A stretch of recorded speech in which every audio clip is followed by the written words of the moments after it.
Hello, welcome back, everybody, to the Neon Caster Twitch channel. I am your host, Nathan Blades. Yada yada yada yada. We are having. Oh my god, this is going so well. I am having such a fun time. This kicks so much ass. I love these kids already. They are so charming and plucky and trying desperately to stop their friends from dying, which is very important. On the after you exited the mall. Sorry, after you exited the Maho no Dangan 9.9 arena, things are a bit more peaceful for a moment. You have a moment to kind of catch your breath. That game session took a while, and it's now sitting at about 2 a.m. Oh. You know that the stores open at or at least people start coming back to set up the stalls for the next day at 6 a.m. So you've got some time still to investigate the rest, but time is moving on. Alright, for a first investigation, that wasn't bad. Good job, everyone. That was great. We fought a big monster and escaped it, and I wonder if that's dangerous for other people. But that's why we got the picture to warn them. Yeah. I think Jesse is definitely starting to pull out the stage manager toolkit bag and pull out a band-aid or a piece of gauze to cover a nosebleed. Mm-hmm. And it's just hey Ben, don't skip gym class again. My ribs hurt. I don't think I can do anything for that, but I mean, here's a Tylenol. Have fun. Yeah, that moment of breathing. Sorry. I just kind of look at him. Just, I'll be fine. I just need to complain about it for a bit. Mom says the complaining is always good, apart from when it's to her. Have we learned something about you today? Okay, excellent. Moving right along. You hear something down the hallway. It's a ways away, but you swear that you hear, is those footsteps? Yeah. No, it's definitely footsteps. And Mosley's like, yeah, so, when I was doing some research, actually, this is in stage whisper, yeah. When I was doing some research, they have, Android security guards at this mall. And androids in service roles is something that isn't entirely alien to you, like your school lunch caterers are androids. Your custodian, your janitor is most likely also at the school an android, and there are service androids that actually work in the shops, in some of them during the day. The kind of policy on hiring synthetic help versus human staffing varies from megacorp to megacorp, and the political opinions on it are as diverse as the political opinions are on our Navi's people. Yes, no, but it's ordinary enough to see one, but yeah, there's definitely maybe a security guard that's near in the area. And as you kind of start making your way down out of kids zone into the main hallway, you see at the other end where you were initially were, one of the security androids show up. Excellent. Oh, that looks serious. Yeah, I made a stylistic decision to have all the androids actually be edited photographs, and I enjoy it a lot. That's fantastic. There is a pause as it observes you and you observe it.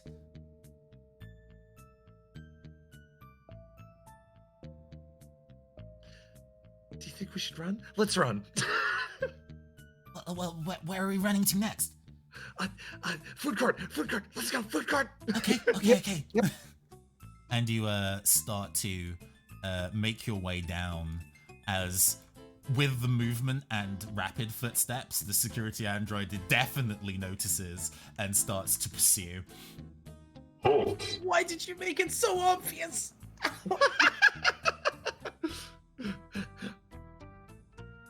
I book it. I book it as fast as I can. Yeah, this particular android is pretty far away, so giving it the slip isn't going to be too difficult.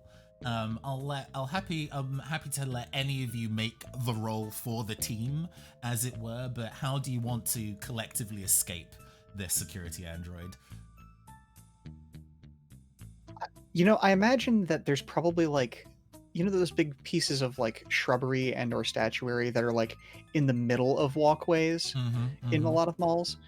I feel like we're all probably just around the height where we could theoretically dodge between some of those and kind of break line of sight, right? That sounds good. Okay. The stealth is speed is usually the role that we use for at matters of dexterity and stealth. So who would like to make a speed roll for the team?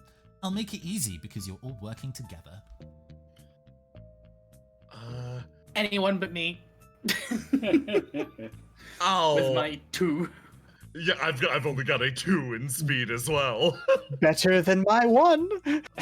Oh, I was no. I was Alright, the one who Leos. said I was running, so I'll roll them bones. Give me an We easy have speed some roll, friend. nerds in the house. I will also offer if I sense could maybe be useful for spying out the best place to sneak past. Very fair. Very, very Oh. true. I have a very high sense roll. Oh, Do that.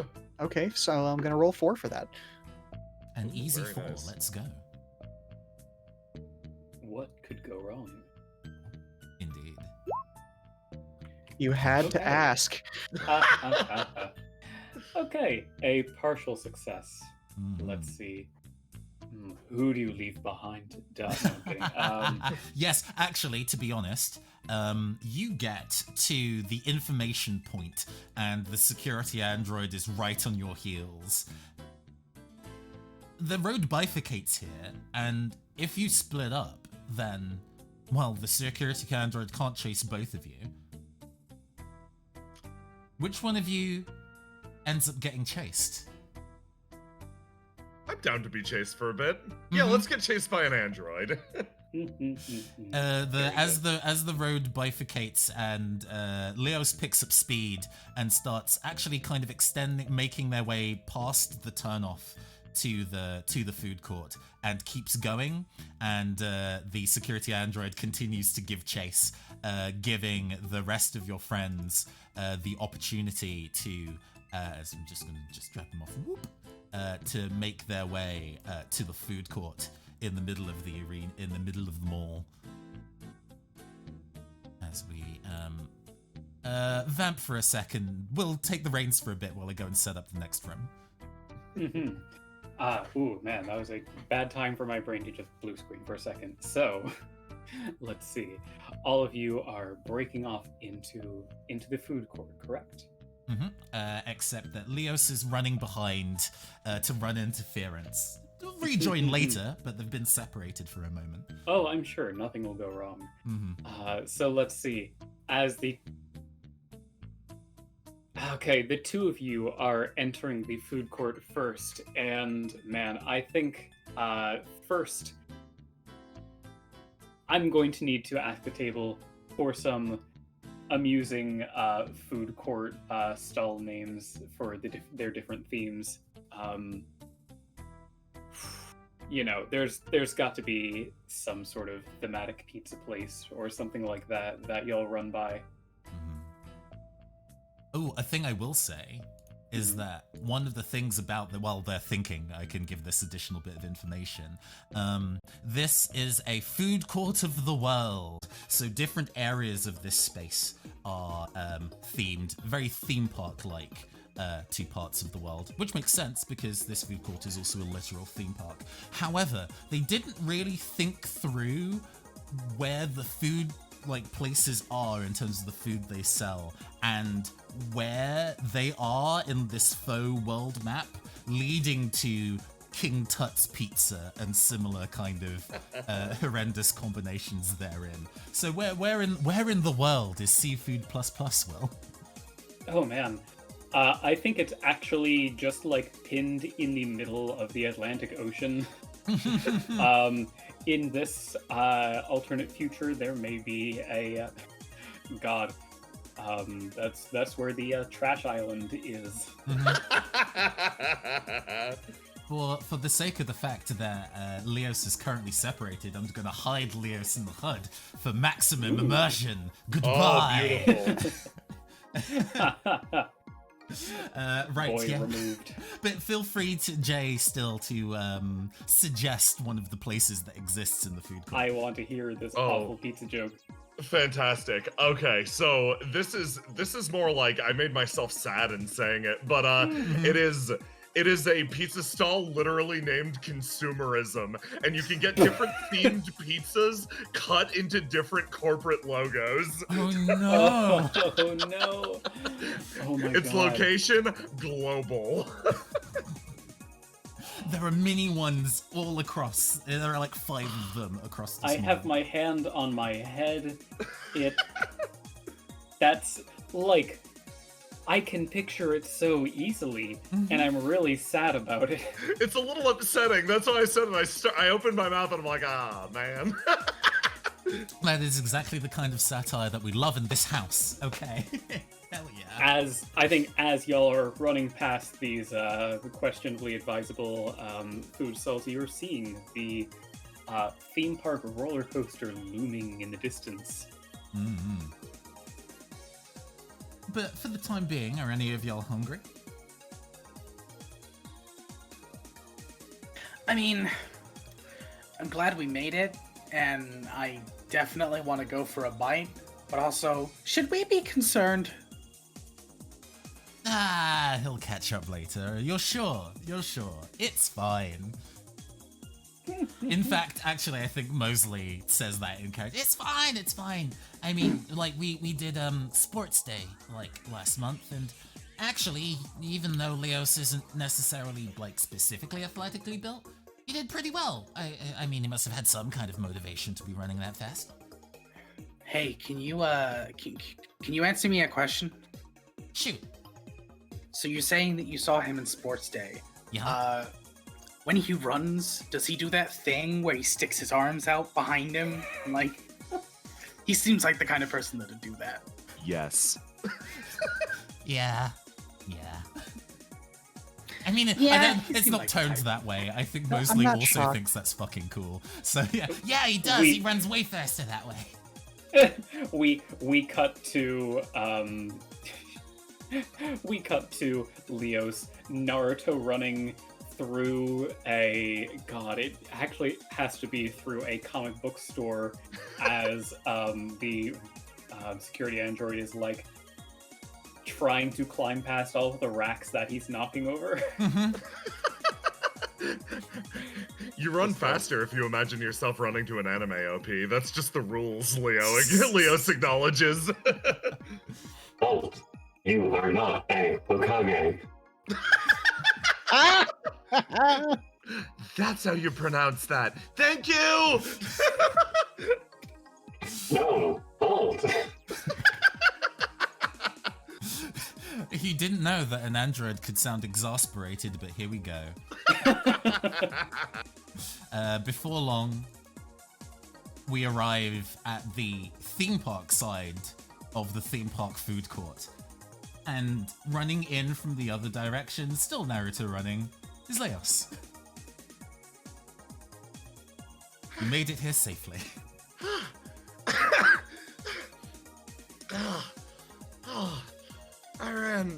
I ran way faster than on sports day. Yeah, a little bit of improvement every day. That's good. Yeah, thank you so much. He comes over and just plops down, and then immediately sees the roller coaster and pops back up, all into fatigue. God, the roller coaster! Yeah, so this one is real spooky. So, 3 years ago, a girl got onto the roller coaster, but it was going too fast. And then she, died. And, people still say that if you get to the tippy top of the roller coaster, in the sky, you can see her ghost. And you look up, and yeah, this roller coaster is tall enough to have an artificial skybox. There is a hologram projected across, essentially keeping the roller coaster out of view of the shops and vice versa. Although it doesn't block out the people screaming on the roller coaster, so it's still pretty ever present even if you can't see it. But yeah, there have been reports that at the top of the roller coaster there is the ghost of a dead girl who died on the roller coaster 3 years ago. So, question for you. Is the tippy top of the roller coaster going to be at the top of a loop, or at the top right before the coaster gets started? For sake of not having to do silly, at the sake of not having to do horrendously dangerous things to preteens, one of the highest points of the roller coaster is the ascent before it goes down rapidly, so you're not upside down. It's about 2/3 of the way through the coaster, basically. Okay, so right before a big loop kind of. Love it. Mm-hmm. However, the roller coaster is, maybe unsurprisingly, off.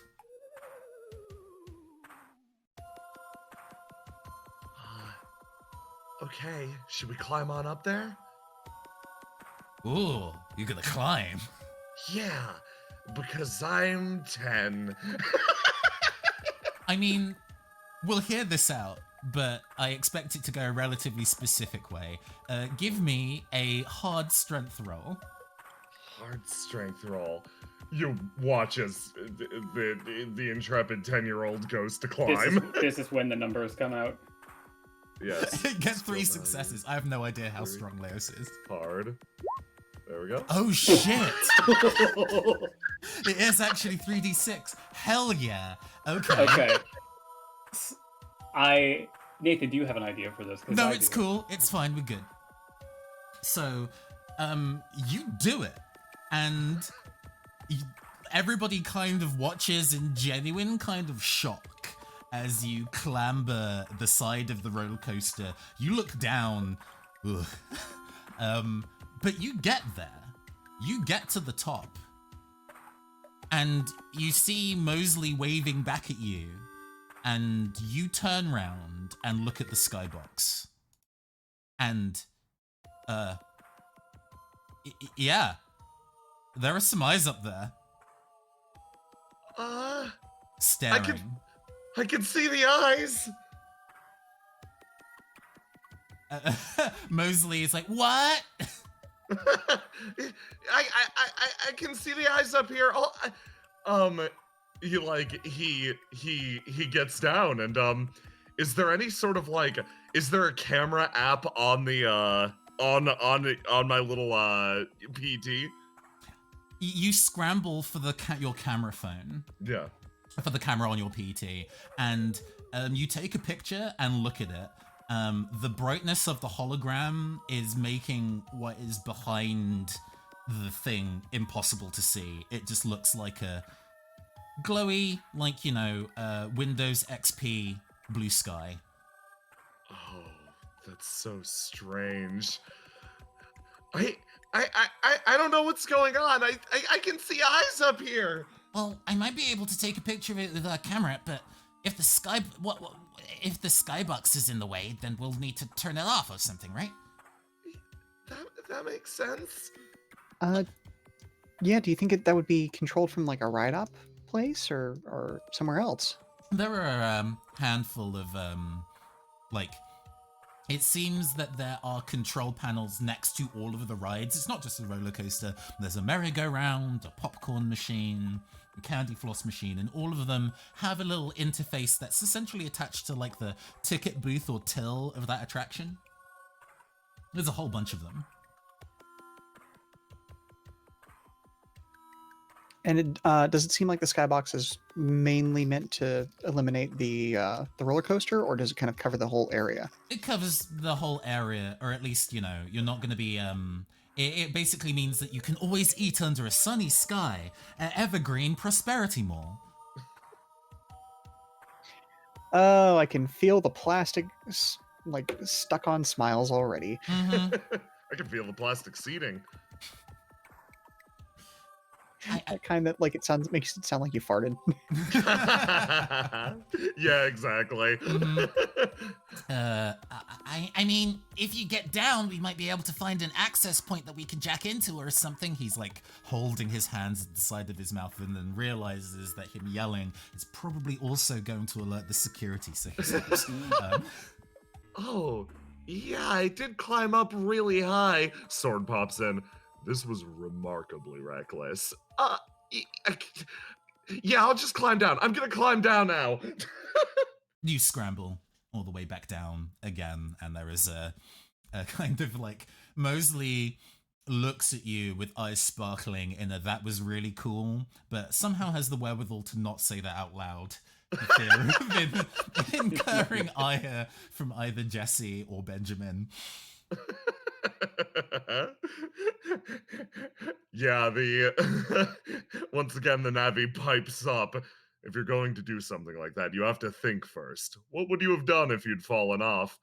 I didn't fall off. Plus, you weren't doing anything. Shakes it again. Silence. All right. Oh well. And like Mosley wanders over to like the candy floss machine. Yeah, there's a jack-in port here. I can connect my Navi in. Yeah, that's a great idea. Leos picks up the PET again. You're gonna do some work now, mister. No. I love the idea of Leos be like, Navies, right? Oh yeah. I don't need to do everything with precocious 10-year-old energy. Not when I can make my robot assistant do it. Hold on. Yeah, Mosley pipes up here. Oh, actually, the server on this side seems to connect to all of the machines here. So as long as you can find somewhere to jack in, we should all be connected together on the other side. Oh, cool. Sounds like a plan. I'll go to Seafood Plus Plus. That's my favorite. This is my favorite food here. Yeah, go find an attraction to plug into, and we'll send you over to the next screen. I must note that the mascot for Seafood Plus Plus is like a very realistic fish with two like stick leg feet and a human hand sticking out of its side that's doing a big thumbs up. One time I got to shake the hand of the mascot. It was weirdly human. I just processed that, and now I'm sad. Thank Very you. good. Dear. Yeah, go ahead. Sorry, this has just got me. Benjamin is gonna walk over to one of like those generic snack places. They do like hot dogs and nachos, and that's really it. They do like little, nibbles. It's definitely called Gigabytes because it's funny. Bravo. And I'll go ahead and I'll step inside. Definitely taking a look around first because I'm like, I wonder if they leave any of like the random rejects or anything here, or maybe some of the like packaged snacks. We can make a sly Rummage sense around. roll for that later, for sure. Yes.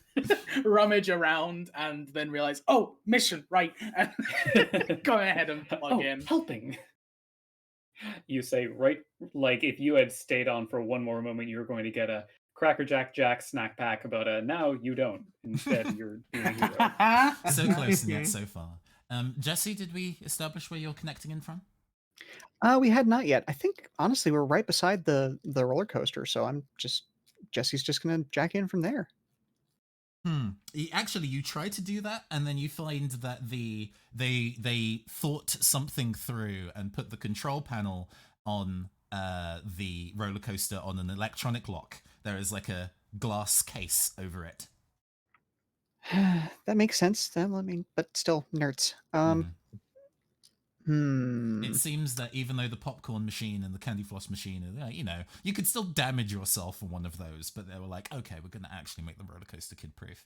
Not climbing kid-proof, apparently. Jesus Christ. Because no one would. Who would try that? No one would. Surely a kid cannot. That's a hard strength roll. Kids can't do that. I genuinely forgot Leo said 3 strength. Anyway. Jesse, where do you connect in from instead? I think. Oh goodness gracious! Let's take another look around. Yeah, I guess the popcorn machine's probably the next best thing. Heck yeah! Probably like thinks about one of the restaurants over there that's like a really kind of like I don't want to say like nerdy looking shop, but there's like a Lord of the Wings or something over there. Just like, ooh, chicken wings. Nope. And just Jackson from the popcorn machine. You all connect in and you move over to the next space. It seems that the server for the food court is all connected up on the other side. I need to go make these characters sit a little higher. I'm going to put them at the top of the screen so everybody can see them and their names. It's all connected up together by, like, think of it, each like server computer is an individual island connected to each other by twisting roller coasters. There's one particularly large island that all the kind of like roller coaster tracks snake out from, like some kind of like octopus or something. And that one, you could probably infer by its size and that all the roller coasters are coming out of it, is the roller coaster controls. But there's other islands for pretty much any other electronic device in this particular part of the mall that you can think of, including one ostensibly for the skybox. Being probably the last one to jack in as everyone begins to materialize. As Bebop is the last one to materialize, you just hear this like kind of quick jazz tune playing as he loads in. And as you turn, he's got this sax in his mouth, and he kind of looks towards everyone just, well, guess I'm needed again. Sword like flicks out his dumb big cape, big baggy thing. I guess so. Well, it'll be good to work with you all again. If Leos tries to climb the roller coaster again, please tell your partners to stop him. This area is actually pretty fascinating in terms of aesthetics, I must say. A masterpiece summons an easel out of nowhere and draws Bebop.exe in the pastel candy colors of the environment. Ta-da! Oh, wonderful. Oh, you even got my good side. Amazing. Wonderful. Masterpiece focus! Indeed. I do believe our two primary goals are finding a way to unlock the roller coaster controls in the real world and a way to turn the skybox on and off. Let's get to it, everybody. Let's make some art. All right, let's get going. Sounds like a plan. And how exactly are we splitting? Well, are we splitting at all? You all find yourselves on individual islands that are thematically associated to the places you jacked in from. Ah, good. So even though you're all in the same server together, you are not physically close to each other. But hey, maybe you might be able to catch a ride on the roller coaster. Or maybe you can find another way to cross the gap. How do you do it? Mm-hmm. Sword looks down at the situation and then lightly hops down, and despite earlier protests, he's gonna do the same exact thing as Leos and try to climb the freaking roller coaster. Only a moron would climb a roller coaster. Proceeds to climb a roller coaster. Oh man, you go ahead. Could I make a suggestion? Since you mentioned hops down, yeah. I know you're talking about climbing. I'm also kind of picturing doing some freaking Sonic Adventure grinding on the roller coaster rail. God, which I feel like would be really funny that would be so stupid to climb a roller coaster. I'm going to slide down it instead. I'm just picturing Marth from Fire Emblem with soap shoes and having the time of my life. Climbing a roller coaster is foolish. Watch me hit this sick grind. Please give me a normal speed roll for Sword to see how well you can grind. If you can figure out how balance works in Sonic Adventure 2, or if it actually means that I never figured that out. Ooh. I think he's going to. Oh boy. I think he's going to jump, activate armor change in midair, shift to super heavy for an instant to build up an insane amount of speed, slam into the rail, and then just grind off into the instant. Man, I love that. Okay, instead of a speed roll, give me a normal stamina roll. I love this. I love how this has gone from climbing the rail to grinding the rail to marble balling along the rail. Let's say normal, doink. There you go. One entire success, Sword. Great job, dude. Okay, so partial success. So please tell me what it looks like as you pop armor change to make yourself super heavy. Sword hops in the air, and almost the feathering around his outside actually shifts off, his normal form giving way to something significantly heavier. Imagine the Gaia armor locking in for a second as his mobility drops, and he hits the rail, and then just sparks start skittering up, and he starts sliding away, and immediately Leo starts giving him shit for it. Hey, you were just yelling at me a little while ago about the rail. Shut up. Come on, you can't do that. Shut up. Oh man, pulling a perfect Kirby down B. I want to note the success part of that is you absolutely do gain some great momentum that sends you over towards the middle island. The partial part of this is that you get the momentum, maybe too much momentum, as you go down the rail, and then it loops up, and you just feel your feet slip off it, and you are just watching everything get a little smaller as you go. You're not full Team Rocket blasting off right now, but you are definitely getting an uncomfortable amount of airtime. And I will be interested to see how someone else may help you with that, maybe as part of their role to cross sides. Who wants to go next? I guess I can go ahead and go next. Mm-hmm.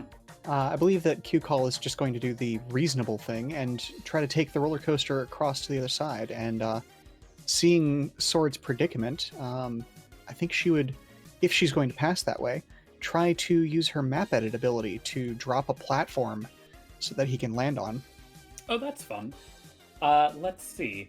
I think the roller coaster, the timing you'll have to get for that may make you kind of hack the roller coaster's speed a bit. So can you give me an easy coding roll to pull a friggin' Half-Life on a rail on this thing, bump it up to max with the lever that definitely is not general speed access for the populace? You got it.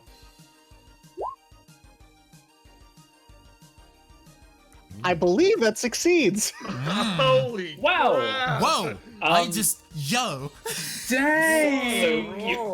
CueCall has ascended to another plane. Hey, congrats! You're a co-GM now. Wow. Yeah, I think with that, please tell me what it looks like as... I'm not even going to make you spend a point for map edit with that. Just tell me what it looks like as you manage to swoop on over, and land exactly where you want to, and save sword along the way. If I may, and also to speed things on a little bit, I think with 6 successes, you pick up everybody en route, and so you do clever. the thing you do, but you get everybody to where you want them. So also, please state where you'd like to put people on the other end of your adventure. I think I want to put people at the skybox reveal location. If we've figured out where that is so far, I should say. Yeah, that's easy enough to infer as you grind around and do your thing. Okay. Then I think. Instead of just dropping a bland old platform, I think that CueCall drops in a rail direction change, so that they can just kind of swoop underneath Sword as he is falling, and just bloop, right into the seat of the car, and all is well. Captured effortlessly. Hey there. He looks down, around, etc., crosses his arms. I didn't need your help. He absolutely needed your help. God, I'm picturing like you were getting all kinds of HUD warnings of like, warning, ring out, immediate. Very scary, bad things about to happen. Eject. Internally, Titch, do I need to use my secret technique here now? Internally, also, I did this to myself. I also kind of picturing somehow this is Leo's fault. Somehow this is Leos' fault. In the process of CueCall both expertly rescuing Sword, Bebop, you were elegantly whisked away from your island, and at a speed you were not expecting, find yourself a direct route to the Skybox platform. On the Skybox platform itself, there is what you would like a dial, like what pictures in my head like on a music amp, maybe because you're music themed, but instead of having it goes up to 11, a whole bunch of different kind of pattern suggestions on this huge, like, your own torso sized dial in a kind of console on this island. All right, my time to shine. I'll go ahead and step up, and Bebop initially just looks at this, like, terminal, and is just, I can make something out of this. And I will begin to just input random sections here and there, and I basically want to create I don't care about the actual situation. I want to create a song out of it. Mm-hmm. I want to just go ahead and create this kind of musical piece and hope it opens something up. Okay, so this is fun.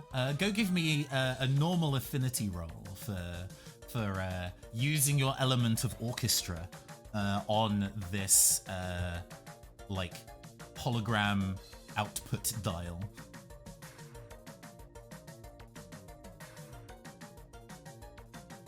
Affinity, right? Yes, please. That is 9 dice. 9? I don't know if that is 9 dice. I think that's incorrect. There'll be 6 dice. The number in italics is your.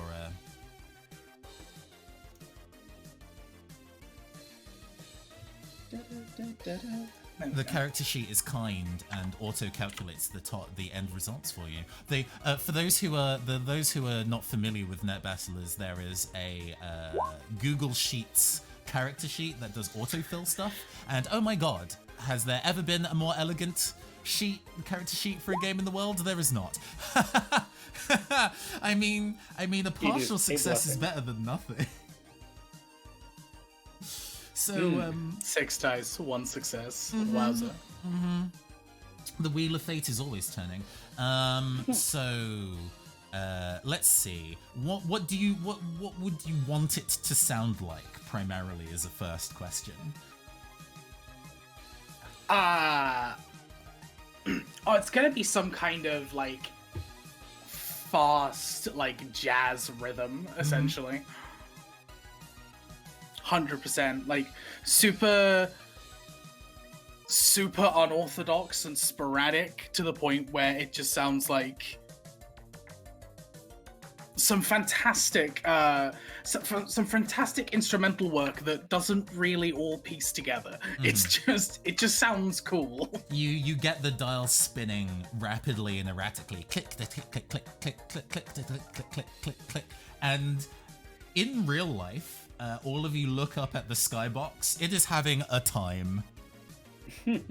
Rapidly flashing between a whole bunch of different colors and patterns and times of day, and eventually it breaks. It is now stuck on a night sky with horrendous red glitches and almost like tears in the hologram as the patterns flash in and out. The sky now looks incredibly ominous, but there are holes in it now, which if you time it right, you could probably see what's on the other side if you get up there. So, mission sort of accomplished. Oh yeah. Meanwhile... That was a hell of a beat. Meanwhile, Sword and CueCall gracefully pull into the terminus of the main island of the roller coaster controls. It's just a single lever. Like a big ass lever, like 7 feet tall, currently in down position. So this is either wonderfully simply designed or way more complex than it looks. Do you want to take this one? He looks at the lever. I don't see how this could possibly go wrong. He's going to walk forward and pull it. What could possibly go wrong? Go give me a normal strength roll. Normal. Hey, Hey. Higher successes out all that. Effortless. I mean, 2 successes is a full success. You don't need to crit to pull a lever. You don't What need more to... do you need, baby? Yeah. It moves over to the top, and there is a clunk click in both digital and real life, and there's a nice picture-in-picture as we see the glass case on top of the real-world roller coaster controls unlock and open. There. Now Leos will not try to climb it and gravely injure himself. Mosley is like, yeah, I guess I need to get on the roller coaster so I can take the picture. But if it's moving, I'm not going to take a particularly good picture. So, can someone get on the controls so we can stop the roller coaster at the right time? He sort of like looks over at CueCall. You will need a human person to operate the controls. Oh, okay. Not Leos, not Leos, not Leos, not Leos, not Leos. Sort of starts to die as quickly as possible. How different could a ride be from a lighting board, right? Yeah, I'll go for it. I love That's the a idea great that- attitude. Famous last words. I love the idea that all of you are, trying to figure out who's going to do it. Look over to where Leos was, then see that he is already sitting in a roller coaster. Yeah, Well- absolutely, 100%. Well. that's I was gonna do this happens anyway, I think. So Benjamin, you feel a tug at your arm, and you look down, and it's Mosley, and he's like, so, can you go on the roller coaster with me, please? I'm scared. Yeah.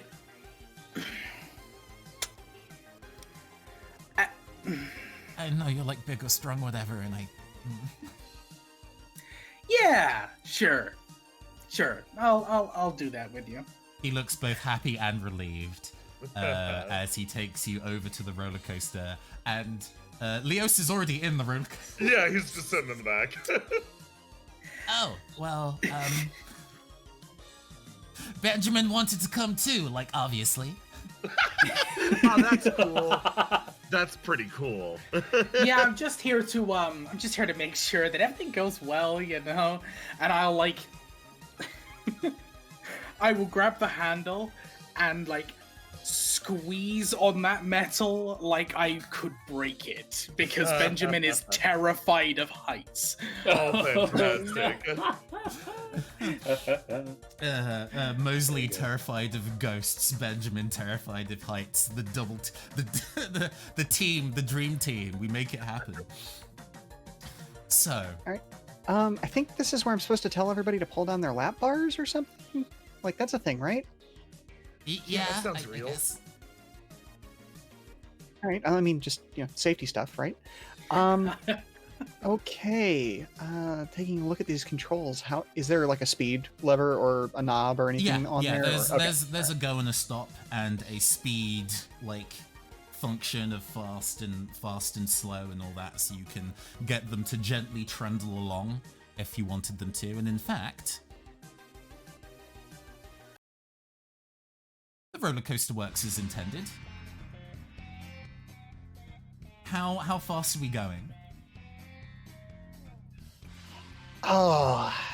Keep in mind the, slower is, well, safer, but the longer you take, these security guards are still out there.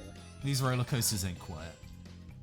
I think we're gonna start at like 75% speed, and then like when they're about halfway through, because you said it was like 3/4 of the way through, right? I think I'm gonna dip the speed to maybe a quarter speed, just to ease it down, and then try to get them in a good position to actually take the shot. Well, you get on the roller coaster ride starts as normal, if a little slow. I think all three of the people on the roller coaster are vibrating, but for different reasons. But the roller coaster starts getting faster and faster and faster, and in the digital space outside next to the lever, so Sword and CueCall are next to it. A Masterpiece, I think, is also sensibly with you. A Masterpiece is going to be with Bebop, so it's like separated out. Two viruses appear next to the lever. Let's see. Yes, so I would love to describe these viruses. You can see them on screen now, but I think the bombcorn virus pops out of a digital popcorn machine, just sending the popcorn spilling, and it just makes like a noise as it appears. And you can see that it is casting a shadow, a really large and dramatic shadow from the, light and angle. And hey, wait a second. Something rises out of that shadow, and it looks really incongruously spooky. It is the Lurker virus.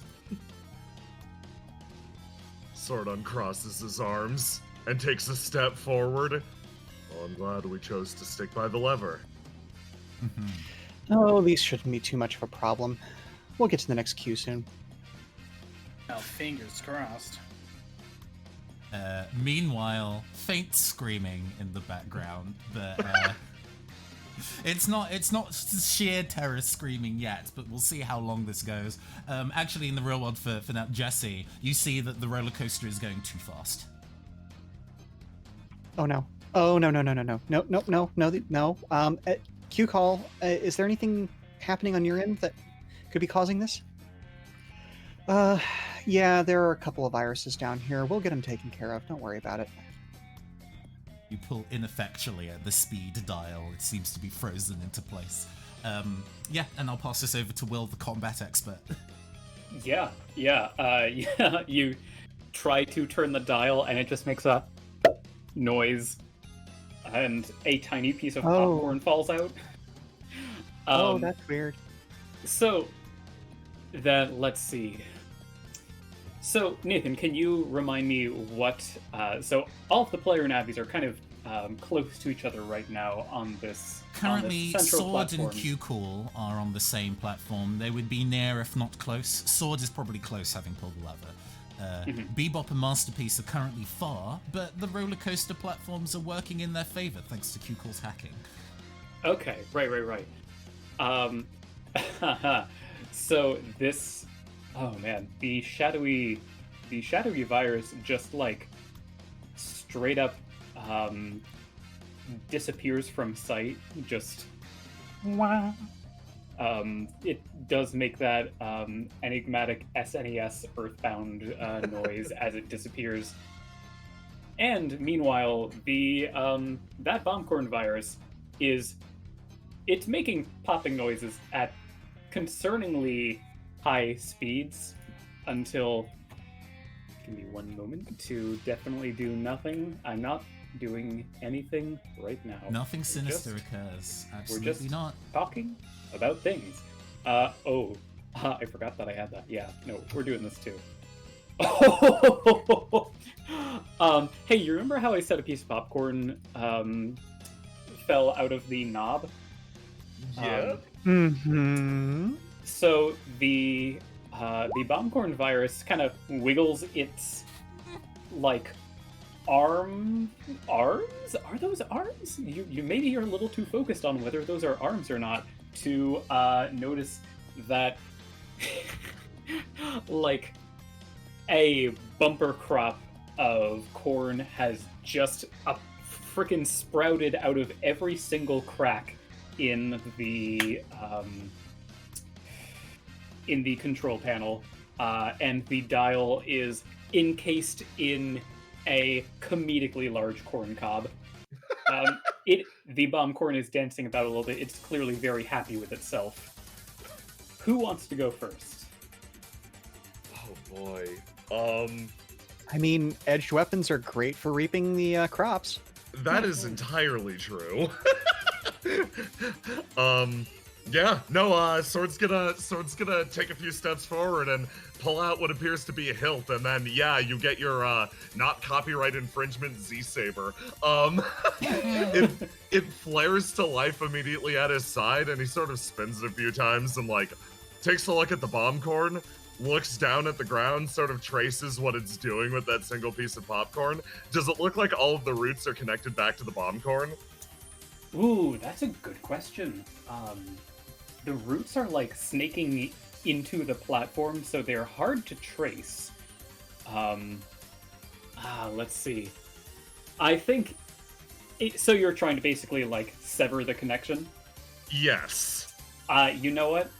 I think if you do that, it will definitely make it harder for the bombcorn virus to control whatever's going on around this panel. Okay, in that case, oh boy, I think Sword's gonna be straight to the point about this. He looks around. Oh, what's up? Oh, Point. Just the pun straight to the point. Sort of. Ah, yes, of course. He looks around and like looks at the bomb corn. I'd like to use Shatter. I'm gonna use Shatter on the section of the platform. Just break that right off, and any roots that are connected back to him should go with him. Very nice. Okay. Yeah, so let's see. I should mention that this, the popcorn machine that it popped out of, I'm sure saying pop a lot, is at near range. So if you use Shatter, that's going to be like breaking a hole between the two of you. And okay. I think if you still want to do that and expose those roots to the light of the sun, by all means, give me a. I'll even make this an easy strength roll since. Let's do it. I don't think this platform was built to withstand that. Strength. It was not built for sword combat. There we go. Okay. Ooh, critical success. Very good. With a crit on that, I will absolutely let you not just expose them, but also break them away. Please tell me how you cut these roots. Oh man. Okay, so Sword Sword walks forward and he sees the connections between the bomb corn, between what the bomb corn is laid from that popcorn machine and the control panel. And he's trying to think of a way of like, if I just kill it, I don't know if that'll get rid of the roots. I don't know if that'll stop this from spreading. Okay, I need to make the target larger and larger and larger. And he looks around and part of him invokes his element in that moment. The element of parting. Instead of aiming at the bomb corn itself, he looks down at the platform and just swings the sword once. It seems to elongate for a moment, growing almost invisible in size, and he just whips it around one time. There's a second of silence, and then the platform breaks away in an instant, comically cracking back and forth, the roots being severed, any connection between us and this creature being actually just completely segmented, a distance forming between us and the virus. Ha, very good. It is exactly as you describe, and we get a momentary close-up on the bomb corn virus, who has a little spotlight appear on them as they look down and sad, very dejected about having their lovely corn so disgraced. And let's see. I think actually at first it looks sad, but then you can see its face starts to turn red and the popping starts to grow faster. And it is going to, you can just see, like, the corn along its body is starting to pop. It's gonna be getting up to something very shortly, and... Sword, out of the corner of your eye, you swear you see... you see something appearing right behind CueCall. As you hear, again, all I can think of is the earthbound noise. The lurker is right behind you, CueCall. Who's going to go next? I guess that's going to be me, since this is now my direct problem. Oh, and I should mention, the kids are still going way too fast. Oh yeah, in the background, Benjamin, how about you give me a stamina roll real quick while this is occurring? Leos too, while CueCall takes her action. Oh, I don't want to. This isn't going to be good at all. Normal? It's gonna be great. Yeah, just a normal one. Hold it in there. Hold it in there. Leos is definitely getting thrown around, but is still managing to have fun. Benjamin, you are having Meanwhile... less fun. Back in digital space, however, CueCall. Oh, this thing is way too close for me to just drop a rock cube between me and it, isn't it? Yeah, especially because you're right next to the controls to this, so... I am, aren't I? Could I just use Movie Night? Ooh. And wind time back a couple of seconds, make it disappear, and maybe even ungrow some of that corn. Could you read the description of Movie Night for the crowd? Sure thing. Reel-to-reel light show. Targets rewind their past few seconds of movement, even defying physics. It is an awkward chip, and I've forgotten what that means. So awkward means that you can't do something else while you do it. So if you were, say, sailing through the air, then you wouldn't be able to use this, but you're not. So I think that's a great idea. I'm going to roll to see if the lurker can evade this. What kind of chip is this? You said it's a wave chip? It is a wave chip, yes, indeedy. Ooh. Let's see. So you are actually... so wave chips kind of have a splash damage thing where they hit everything close to the target. You haven't moved in the past second, though, so I don't know if this will actually cause any meaningful effect to you, aside from making you turn back around. So, I think that is fine. Let me see if this jerk can get out the way. Oh, goodness. Oh, man. It dodged. It fully resists this, and, oh, man. You know what I think this looks like? Oh, wait a second. No, that's a partial because I forgot that, I forgot that, roll 20... Oh yeah, you're doing manual rolls and not using the Mac. I am doing manual rolls, so I forgot that that's only a partial success for it. So, oh man, you managed to rewind it to the point where it is like... Okay, so first tell me what it looks like as you use Movie Night. Okay, so I think that CueCall keeps like a digital representation of all of her chips in the little side satchel she's got. So she pulls this thing out and kind of just like holds it up in the air, and as she lets go of it, it disappears and spreads its effects out around her in that little splash wave. And as this happens, just time in this little bubble of space sort of twists backwards, and like the background that we have all around us, kind of in this negative space around all of these platforms, looks a little bit disjointed if you're looking in her direction. And so you see the lurker pop in and then immediately kind of fade back out. And if you'll give me the latitude, I'd also like to see if that will rewind some of the corn growth in the control panel that she's standing right beside. It will definitely affect the corn growth, considering how the corn growth is also close to you. I am going to say that it only rewinds the lurker so far as to, like, when the very tip of its head was about to pop out of the ground. So you've only bought yourself a couple seconds. It doesn't go back next to the bomb corn virus, but you absolutely do get the corn in a much more manageable position, rewinding it so that it is...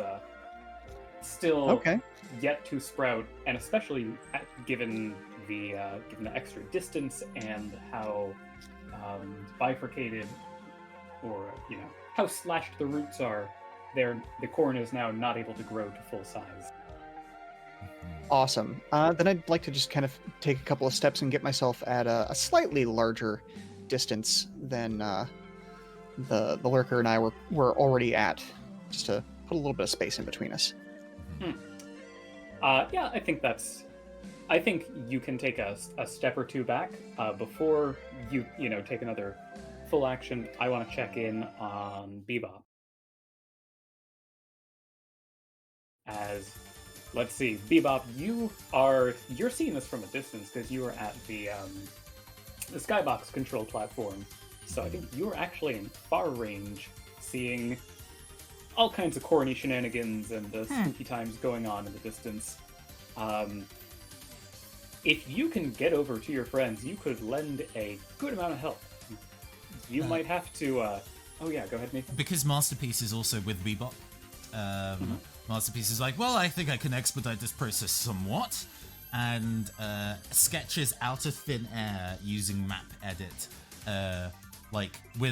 so I didn't mention this before. Masterpiece has a gigantic broadsword on their back that is actually a paintbrush, just with a sword-like hilt and handle, and pulls that off and in several sweeping motions paints a roller coaster car into existence that is magnetic, and attaching itself to the roller coaster pathways is like, well, hop on!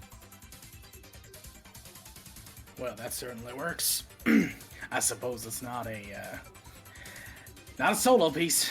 Let's go. No. Also, because this thing can paint the platonic ideal of objects, it does not necessarily have the mechanics within, so I must say that this does not have brakes. So prepare for impact, as the... Good to know. Hey, you're getting there quickly. You're getting what you need. You don't need to travel there. But your arrival will definitely be explosive in one sense or another. Well, off we go, I guess. Yeah, I think that y'all do a very fun loop-de-loop. There's like a little chick of you two right before you launch off into the air, reminiscent of Sword's earlier Flight of Fancy, except you two are in this together, and this is aimed a little less precariously. Only a little though, as this is this car is actually aimed at the gap between the basically where all of the roots were slashed away and the distance was created. So if you stay in here, don't stay in here, but you can either hop out to get near your friends, or you can hop out to get in the face of this dang old corn virus. What would you like to do? Bebop is gonna get right in the face of the corn virus. Yeah. Horn versus corn. Sounds good. Boy, I say things. Anyway, so... Okay. Do you have anything you want to do as you are landing next to the bomb corn virus?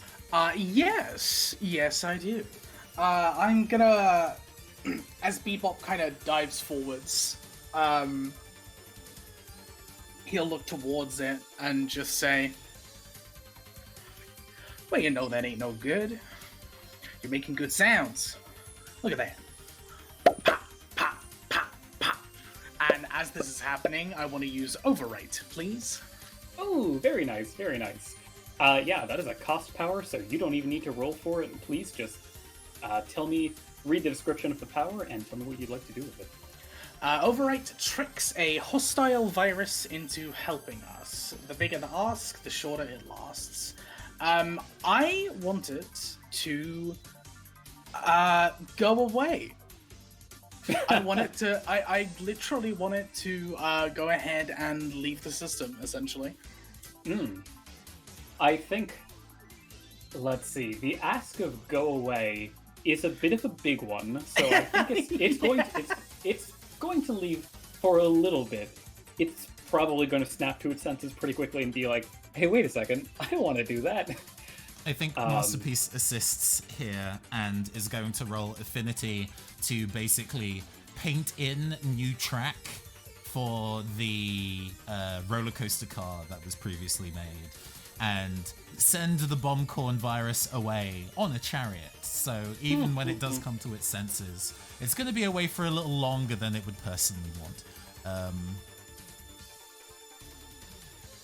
Let's see. Do you want to roll for that, or do you want to... I'm rolling for it on my side. Don't worry about it. I've never worried in my life. Okay, Full success. Success is very good. Yeah, so it basically makes a proper like roller coaster tycoon looking ass additional track by way of persistence of memory, melting clocks. Some of this like route does not look safe, but hey, the corn is on it now. Yeah, I think the corn just goes like with like a little translated text box that says, "Hey, this looks fun," and then it hops on it and it rolls away. Take you for a So ride. that's the good news. The bad news is that that lurker virus is basically, oh man, I really am saying popped a lot, as it is now emerged from the ground once more, its blade looming in the air as it is about to bring it down on CueCall. And Sword. Actually, yeah, Sword, let's go back to you. Yeah. What's something you'd like to maybe do about this? Yeah, you know what? I'll warp and get in the way. Ooh, fun. Okay. That just happens. It's a cost power. So Yeah. yeah, you move one range band wherever the hell you want. Yeah, so what Sword does is he sees the lurker virus coming out, and thanks to CueCall's delay, he can actually respond to this. He's going to basically, like, once again, using that element again, he is going to part the space between him and it, just with a slice, instantly crossing the gap and slamming into position. Very good. Oh man, how refreshing it is to have somebody with the power to erase space between things and actually remember they have it. Yeah, it's real good. So, okay, awesome. Let's see. And I think normally, yeah, in a normal situation, I would ask for, like, that would require the cost power bodyguard, which lets you take a hit for someone else. But you're exactly right, because CueCall bought you that time, you're able to hop right in front of it. And would you like to, since warp is instantaneous, would you like to attack? Yeah, immediately coming out of it, I'm going to, I would like to use the sword battle chip. Very good. And a slight problem for that. Oh. Leos is currently screaming on a roller coaster. Very true.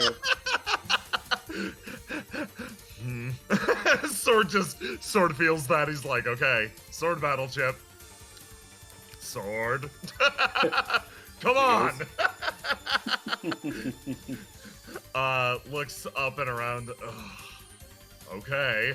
And instead of like getting the sword battle chip, I think instead he's going to I think he'll try to shift I think he's gonna armor change instead again. Oh, okay. Keep in mind you can always roll strength to do a melee attack.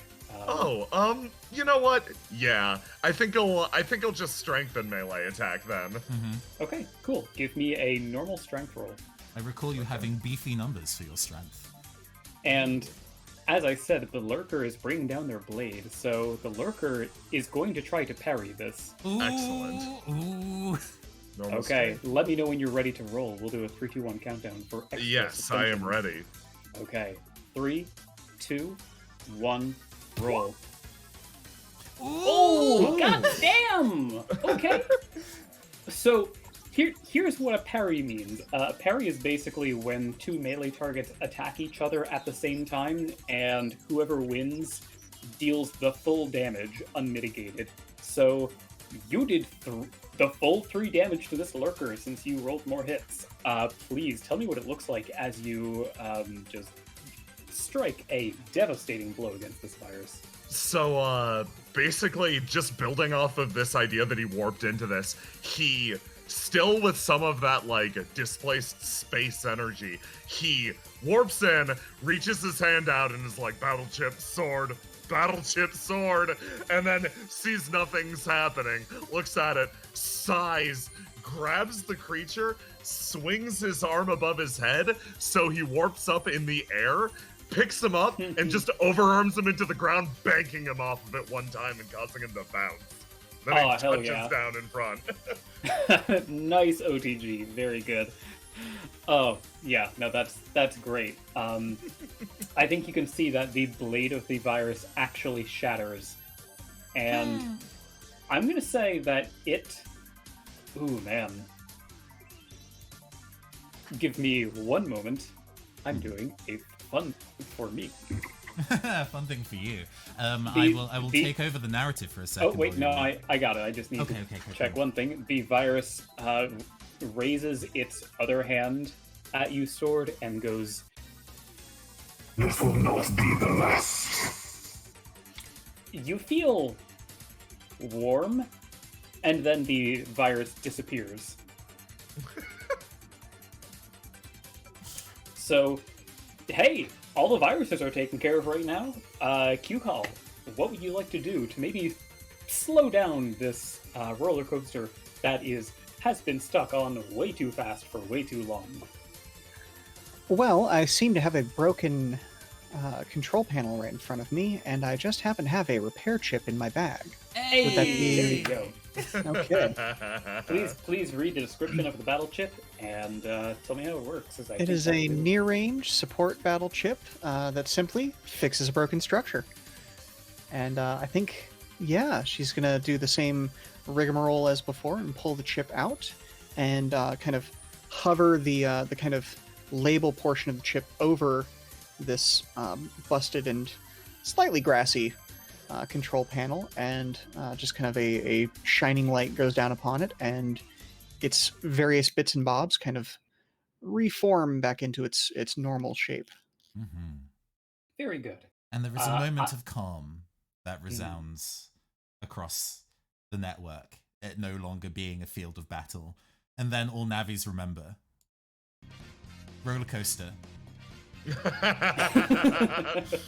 Roller coaster, right. Hey, Jesse, the controls should be good to go now. Yeah, thanks. I think I can, and Jesse will try to twist the knob into a lower speed setting. And it goes. I'm gonna pull us back to meat space for just a second. It works. The roller coaster slows back down to a sensible speed, and as luck should have it, you're actually pretty close to the point where the eyes were seen by Leos. There is a moment of staring as the hologram continues to fuzz and burn with Bebop's performance on the controls for it. And then there is a moment where, yes, there's an opportunity to see what's on the other side. And all three of you, Benjamin, Leos, and Mosley, peer in the gap.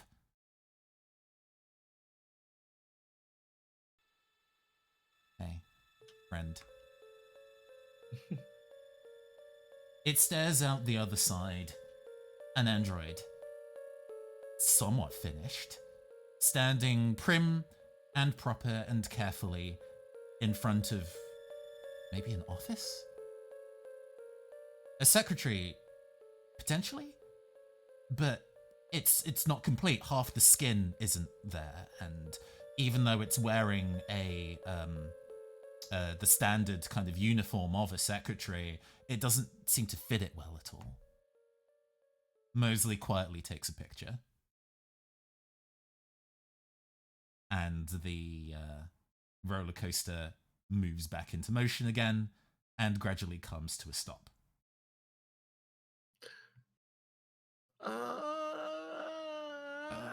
Leos is just slowly moaning in the back. That was awesome! He flares back to life. And Mosley steps off the roller coaster and then immediately eats shit and collapses on the floor. His leg's not working correctly after being flung around the roller coaster very, very rapidly. I try and get out and immediately join him on the floor. Just face flat. Leo stands up and just like, we got to ride a roller coaster and we saw something scary, and then he eats shit too. Everyone just lies on the floor. Yeah, Jesse, your friends are still alive. Excellent. And I think the first thing she's going to do once the car has returned to the thing is to push the big red button on there. Just, it's a safety thing. Just you leave it in e-stop mode, and then you immediately go over to them and be like, okay, come on. That made a lot of noise, didn't it? I feel like that made a lot of noise. We probably shouldn't stick around here. Did you find anything? Did you find the dead girl? Oh, right. Well, it wasn't a dead girl at all, actually. It turns out it was an unfinished android, which is, honestly, it was kind of scarier in a lot of ways. Just like missing flesh and stuff. Mosley, can you show the picture? Yeah. As the Polaroid has ejected and has formed into focus, the distorted hologram skybox and the hole torn through it gives it a deep crimson glitchy framing, making it look even scarier. Wonderful. Thank you once again. Thank you for doing everything back there. That was incredible.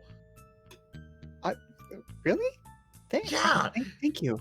You like it. You saved us and you did all the cool stuff, and like Leo starts to just rattle off. As you talk, you start making your way towards where you came in, and then there's a rattling noise. Not footsteps, rattling, as a security grate comes down, blocking that exit off. Oh no. Oh, this could be a problem. Yeah. There's just a little bit. Still one place that we can investigate. Oh god, it's like 5. That took so long. The place is gonna open in an hour. We've only got one last thing on the checklist you had me make earlier. Is there still a path you can use to get there? You start sprinting across to the other kind of like entrance to the food court area, which is open, but also has security guards.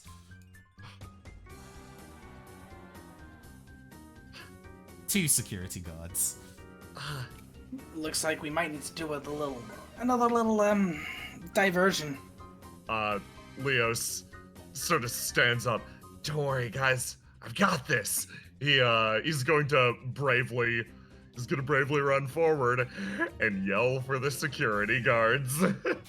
Oh, I managed to pick this up when we were running away. And Mosley gives you 2 squeezy bottles, one of ketchup and one of mustard.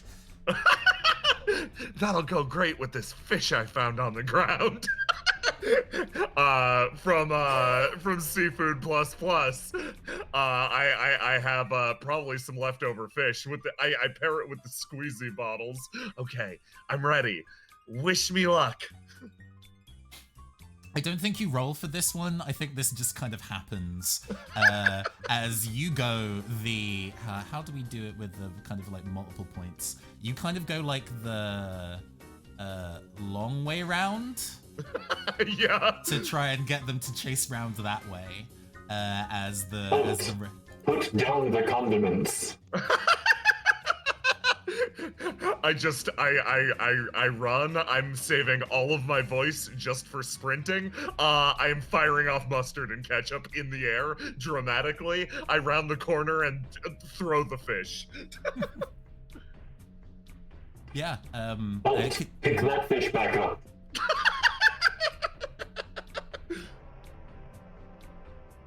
Before long, the other two, and I think all of you actually arrive at the same time. There was definitely some kind of like holding and waiting behind palm trees and stuff as you slowly made your way to the final destination and one of the potential exits to the mall, the Evergreen Prosperity Fountain. I also realized that we're running up to the time that I said we'd run. This might run another 15-20 minutes if everybody is okay with that. Thumbs up. Yeah, all good. Absolutely. Okay, fantastic. Well, this one is maybe not necessarily a combat so much as a social encounter to part the curtain. So you'll be alright. The Evergreen Mall Prosperity Fountain. A relaxing location, a popular meeting point at the mall, a beautifully tacky arrangement of dolphins and a motorized system within the fountain itself that changes the water in all sorts of different swirling patterns. You almost forget that, you were being chased not a moment ago. Leos was actually, in running the long way round, was having to jump and slide past additional security fences as they were slowly closing down that he had to slide through to get back to this area on time. And Leos is probably panting pretty hard by the time you all reconvene.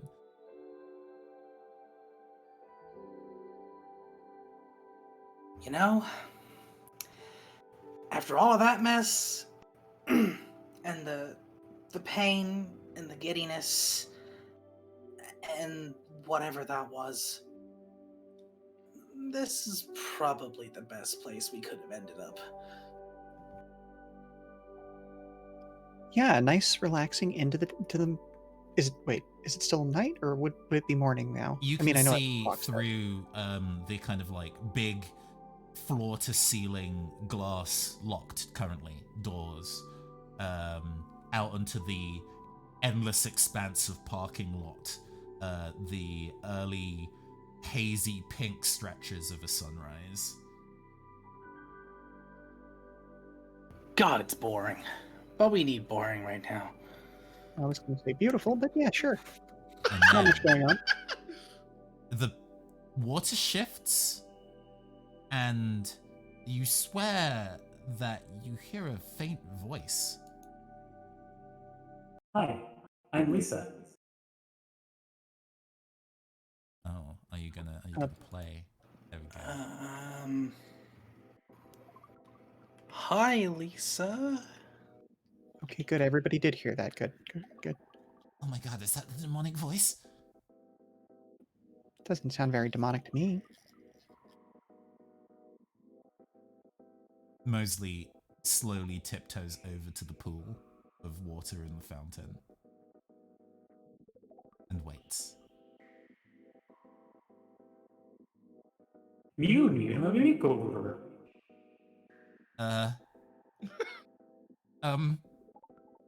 Okay, I know it's coming from somewhere down here. I just can't really tell what,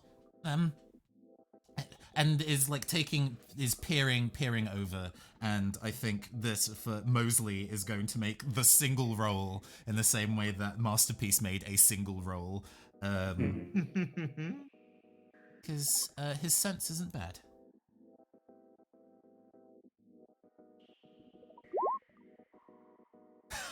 Yeah. Yeah. Holy crap, nice. There is something down there. Okay, so I've been here before during the day, and the motors in the fountain, they do a thing that swirls the water around in different patterns, and if I remember correctly, after a while, and like almost like a centrifuge starting up, the water swirls faster and faster and faster, and then starts to part as the momentum is pushing it against the walls of the fountain, and you can see into the bottom. And, Hi, I'm Lisa. is that the head? Holy crap. Yeah, there's a head down there. It's a little far down, but if you stretched or maybe worked together, you might be able to grab it. He wants to take a point on trying to retrieve the head. All right, who hasn't done anything silly yet?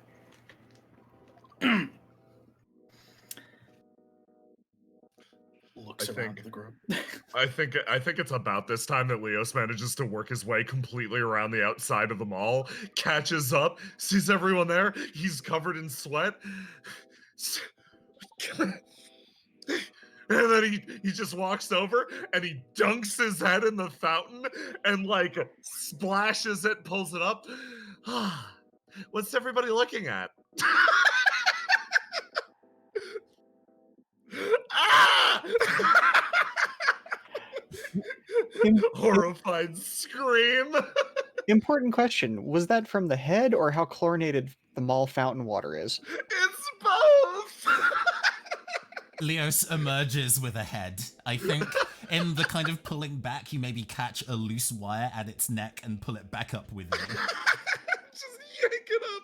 And then he drops it and he winds up just like sort of fumbling it and it pops in the air and lands in Jesse's arms.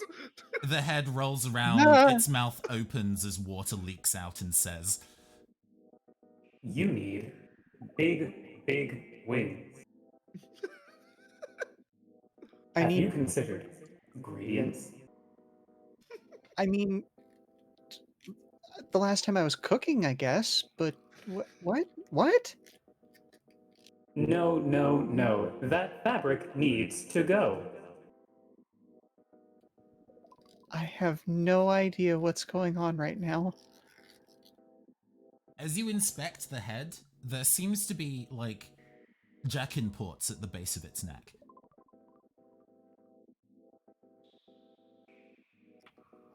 CueCall, would you be so kind? I think that at the very least, we've got something going on here. Mm-hmm. Come closer so I can help. So yeah, I guess Jesse will jack CueCall in. Fantastic. There's multiple access ports in there. I'm not going to be being like, only one of you may suffer.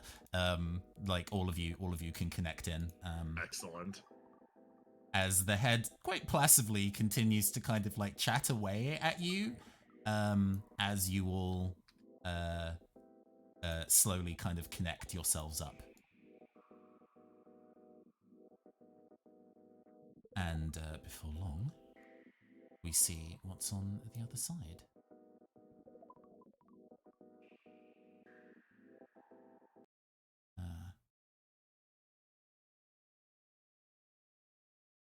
Are we getting music? Please, please work with me here. There we go.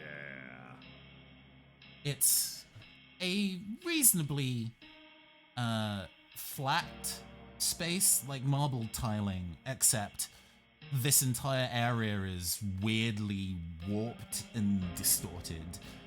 Like, you know when you get a book waterlogged and all the pages become twisted, and even if you dried it out again, it will never be the same?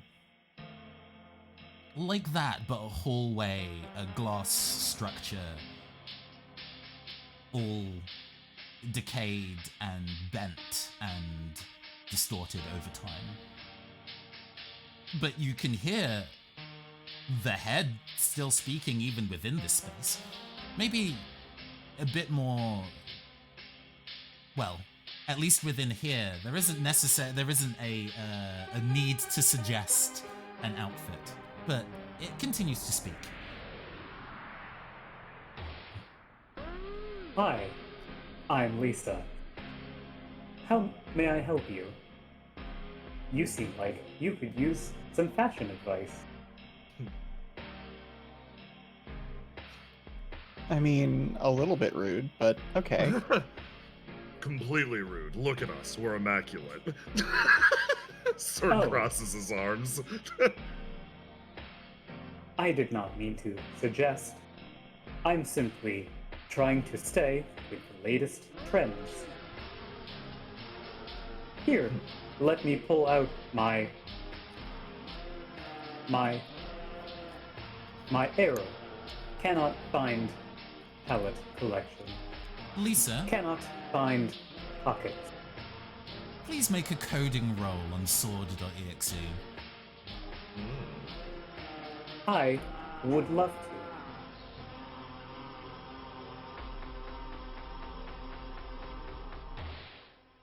Just a normal one. Oh. Oh. How do you change Sword.exe's outfit considering your perspective? Oh man, I think. Well, first off, we're ditching the cape. Capes No. are. Well, they're 20 YDY. I'll say that. They have a lot of personality, but I think. Here we go. You feel These- a hand just kind of reach out and pass through you, and the physical model of Sword.exe changes. Not the You- cape. No. No. You now have platform heels that have blade stiletto tips. Okay, I do like the blade stiletto tips. This does accentuate my height a little bit better, but why did I have to lose the cape in the process?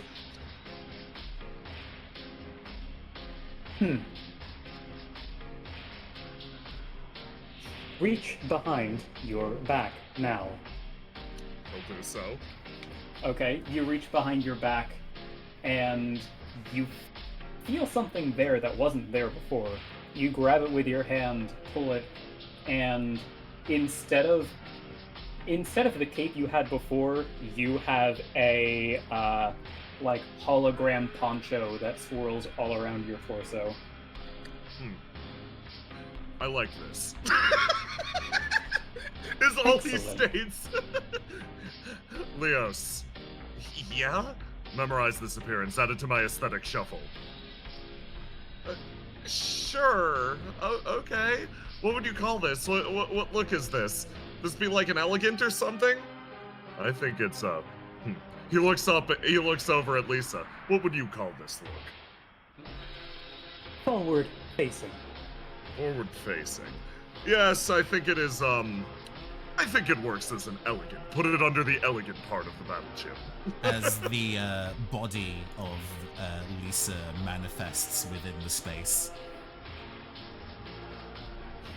Glitched and decayed and barely holding together from an undisclosed period of time underwater. It's a wonder that this server is even still operating.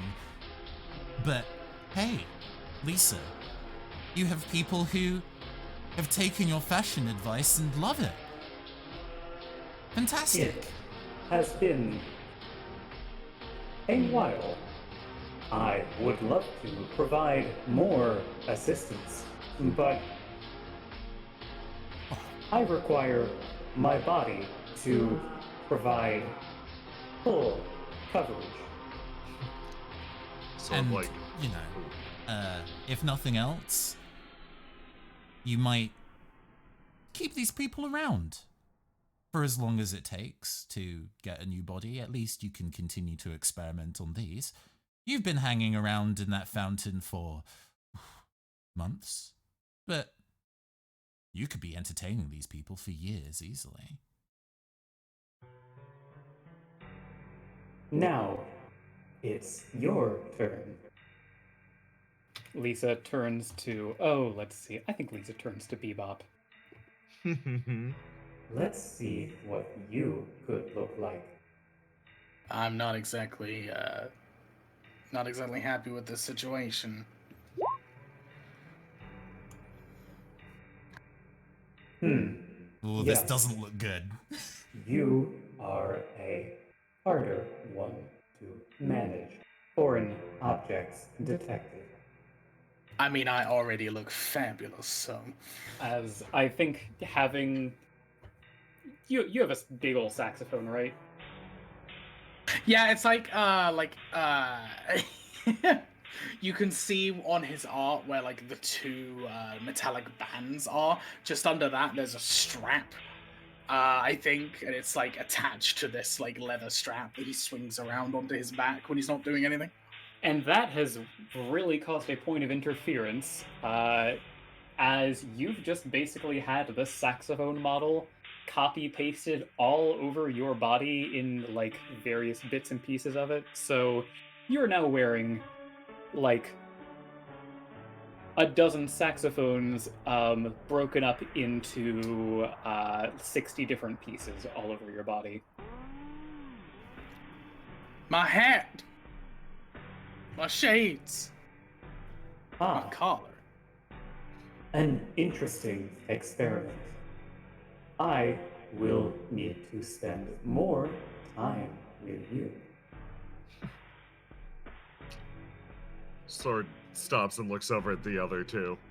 Well, it seems like she's going to do this to all of us. Maybe forever, which, admittedly, not a bad way to spend eternity, he says, flicking out the poncho. But at the same time, if you fixed her, she could probably perform significantly better fashion advice. Fixing is not what I do. He looks expectantly at both Masterpiece and CueCall. Masterpiece, or at least Mosley in the real world, goes, well, I don't know if there's really much that we can do when this place opens in like half an hour. We should probably jack out for now. Jack out, Masterpiece. Understood. Nothing happens. Ready to be removed. Nothing happens. Maybe I it's... am not ready for you to jack out yet. Maybe it's just a problem with your device there. Come on, Bebop. No. Check out. There's like, we get a proper like kind of like error noise every time you attempt. Oh no. As I said, not a bad way to spend eternity, but I'd prefer to do something else. Sword says with his arms crossed. So, I would not. Lisa, do you need your physical body back, or just us to fix your Navi form? It's a physical one, I think, or at least your makeup like database is horrendously out of date. You cannot connect to the main server in head form. My connection is unstable at best, as simply a head. But we have many different looks to explore, many different styles to try. Gaining my body would expand my options, but I am happy this way. Well, we've got to get going. I'm sure we can do something for you, but we do need our Navis back. We move to the real world. We move to the map screen for a moment. This is still occurring, so I'm going to put the head over there. These guards out of the way for a little bit. So you have a choice. You can essentially try and leave with Lisa in tow, and you'll definitely get out safely before the mall reopens again. But you might need to go and take whatever this head is to a professional to see if you can get your navies extracted. Or you can try and find an android without a head.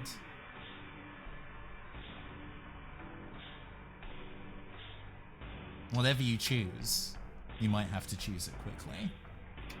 Ooh. Let's try to find an android without a head, right? Yeah. I mean, like, I'm invested. Let's. I'm super invested. I just want my navi back. Yeah. And if push comes to shove, we can always rip the head off of one of the guards. Stick it on there. I am also invested. What was the state of the android at the top of the roller coaster? The android at the top of the roller coaster was quite incomplete. Or at least, it was functioning, after all, it was staring out the window, but it didn't have, like, you know, full face plating or hair. When you two were hanging out back in like the backstage areas with the boxes, was there a way to like get up, like up? He points up. I'll give that to y'all. Yeah, there is a way to get up to whatever is up there. Yeah, I definitely saw a set of stairs that went up to, I guess, the office area of the mall. We should be able to get there, I think. Yeah, let's get on the other side. Let's give her let's like combine the bodies. Leos is gesticulating, almost like a mad scientist. You start to move as the various security here starts to kind of give increasing chase. And the route is actually more difficult than before because there are security doors down now that you have to kind of weave around. What this is going to be is that there's going to be a roll from... I'm going to ask for a roll from each of you, and you can tell me what you do for this roll in terms of assisting your quest to get to the office. And you can sell me that in whatever way you like.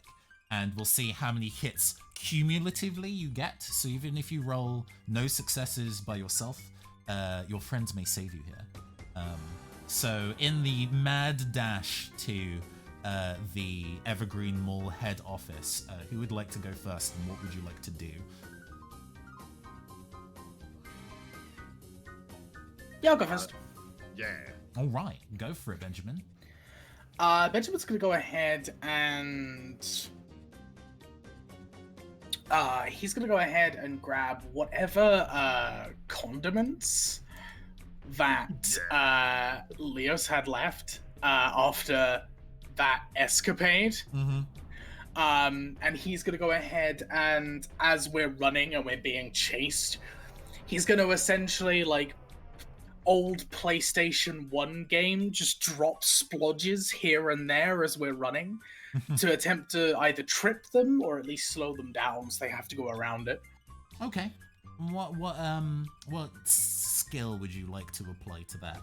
That maybe feels like a sense for an accuracy thing, but I'm happy to hear any suggestion you might have. Sense makes sense. I'll go with that. That's Okay. probably going to be the most accurate one there. Give me a normal sense roll, please.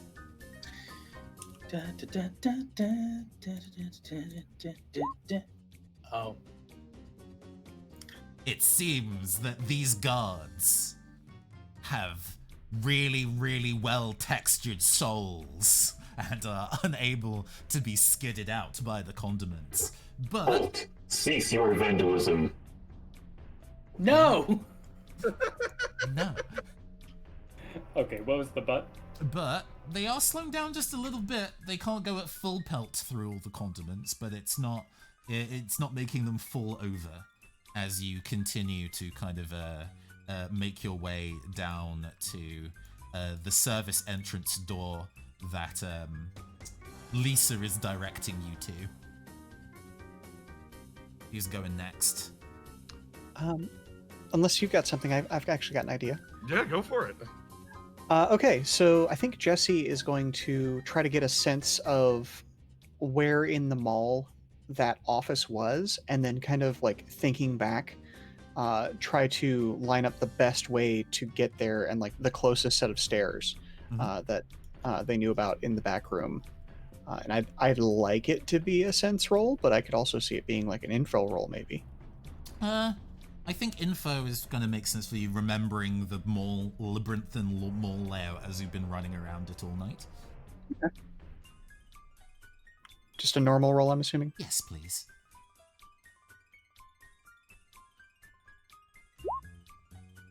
Okay. It's hard to think and hard to remember what's going on as you're being pursued, and you remember that at least this way round is a little faster. There's a spiral staircase, but it's maybe closer? You get up to the top floor. Leos, bring it on home. What'd you do? Leos is going to make it to the top floor and holding Lisa's head and trying not to freak out, he's going to do his best to follow her directions. Just a good old roll to go. You're trying to keep your spirit and not freak out? That feels like a Yeah, charm, I maybe a think bravery? not freaking out is probably the main goal. Give me a bravery roll, maybe. Time to hit that bravery button. There we go. Difficulty normal. How many we got? One success. A success. Solid.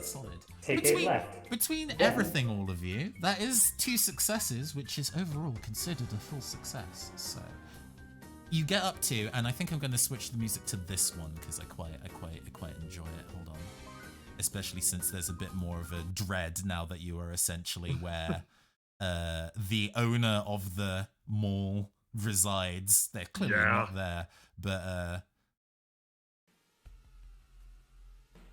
let's pull it up a little bit. Yeah, there we go.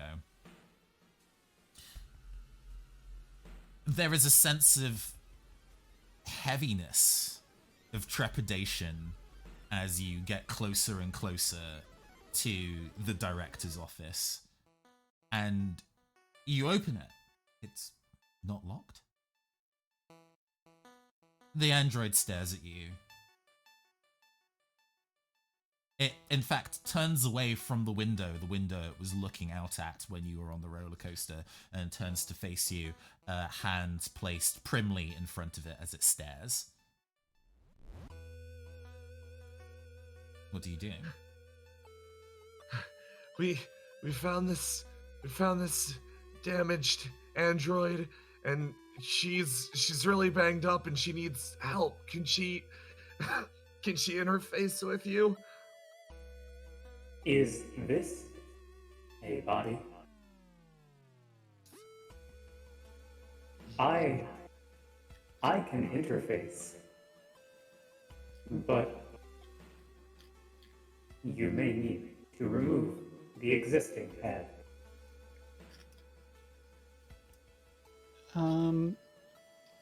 Is the android who's currently here responding to any of this, or is she still sort of standing hands on hips? She, her hands are placed kind of like immediately in front of her, like hands clasped, almost as if it was like a stereotypical maid standing at attention, that kind of thing. Clearly aware of the fact that you are in the room, but it has not said or done anything aside from turn away from the window to stare at you all. Remove the head. Does anybody have something they could do that with? I don't think there's any trick is going to work again, is it?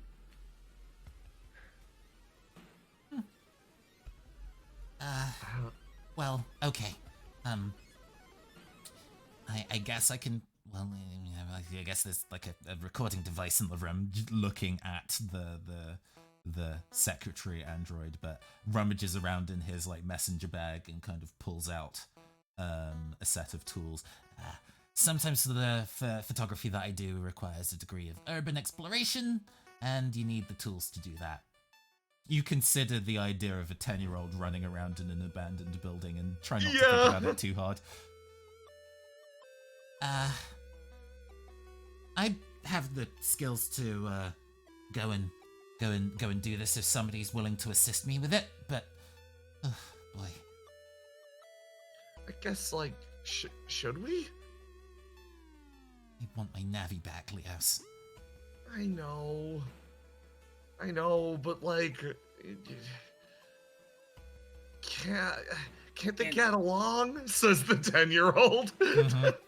It doesn't seem like we've been left with much of a choice here.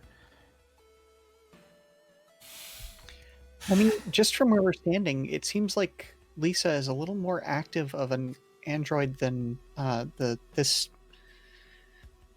lovely lady right here. I feel like there's more going on inside of Lisa than this other one. Oh. Do you here for this android? Yeah? That's not in fashion. You're not in fashion. Leo says, yelling.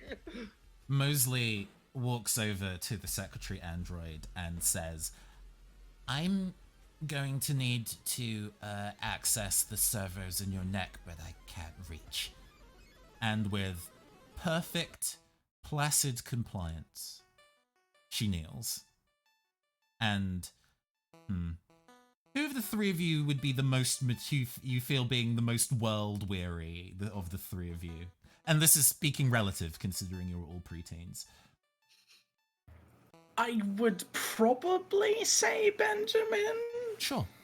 Benjamin, you think about some of the adults that you know in life. Not necessarily family, not necessarily teachers, but there are some people in the world that demand perfect compliance of the people that work under them.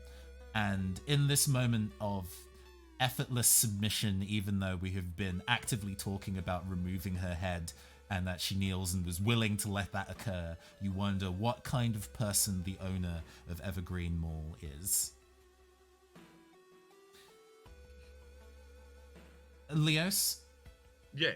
You were going to assist Mosley, or? Oh, no. Leos is throwing a temper tantrum. Yeah. That is very fair. I guess Jessie is probably going to be the most tech capable considering what she does. Yeah, there we are then. Hey. So Mosley has a coding of 4. Do you have a higher coding than that? Net op coding? No, not on my NetOp. I've only got a code 2.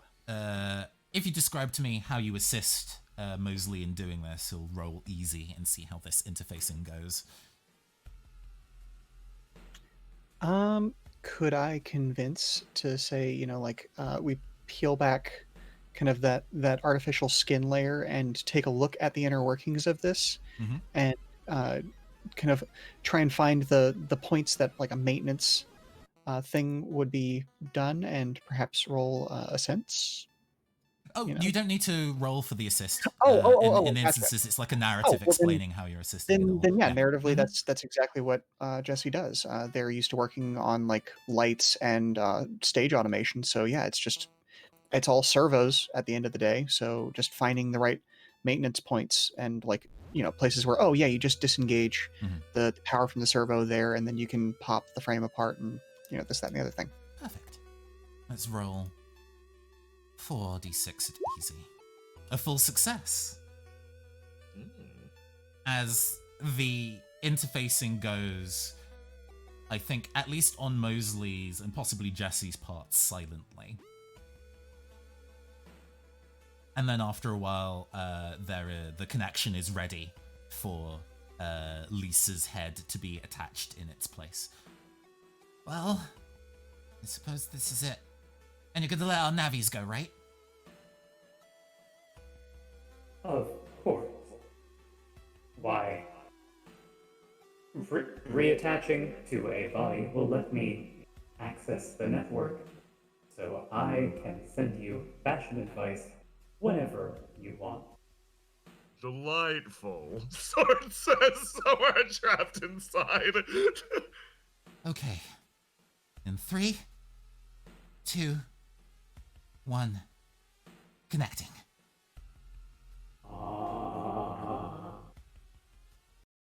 There's a pause.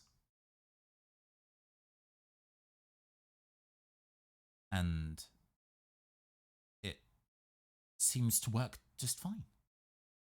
Hi, I'm Lisa. Thank you for the assistance. Oh, I have updates to download. Please disconnect. Gladly. As Thank you don't you. have to tell me twice.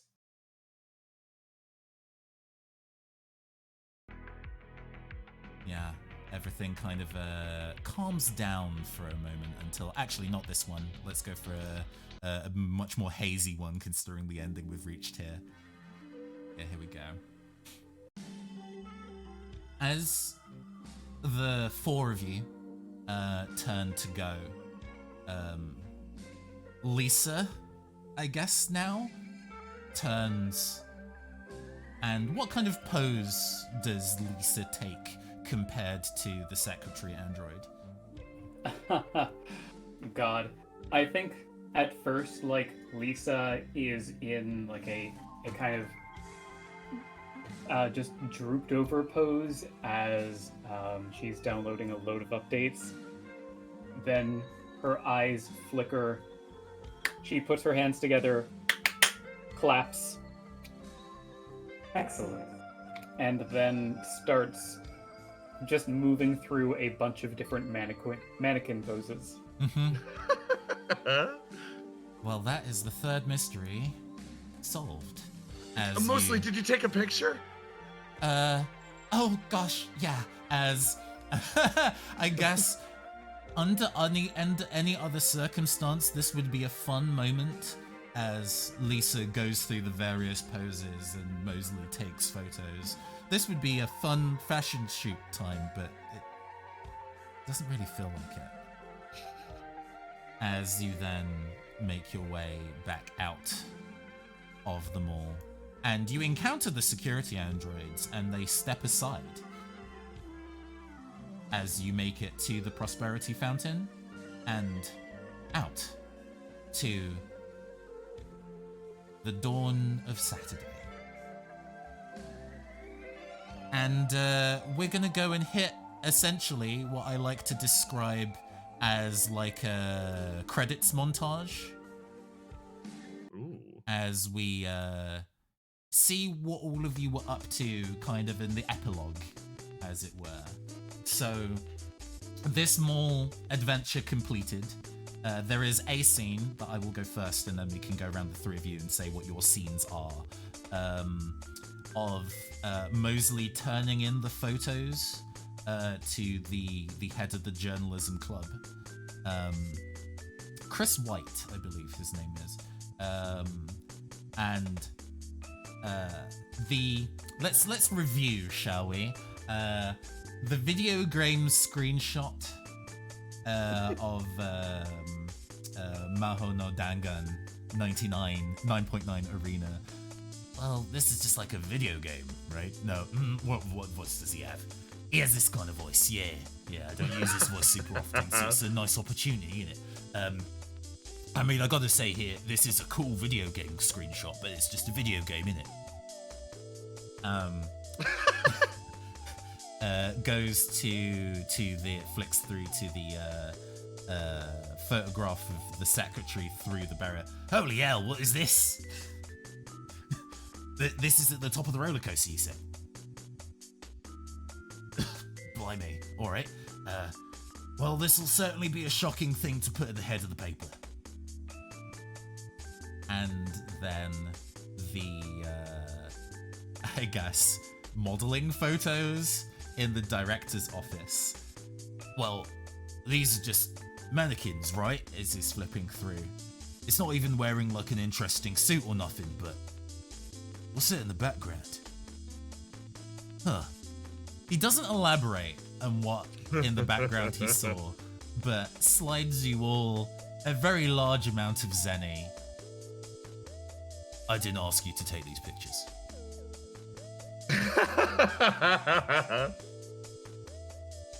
And then we continue. Who would like to do their first, like, epilogue scene?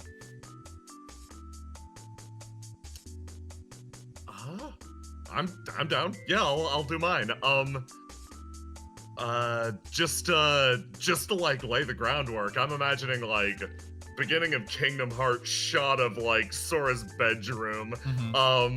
Leos is working away on something and like gets a call from his mom. He's like, come downstairs. We're gonna run to the card shop. You're gonna go to the kids zone. And he's like, no.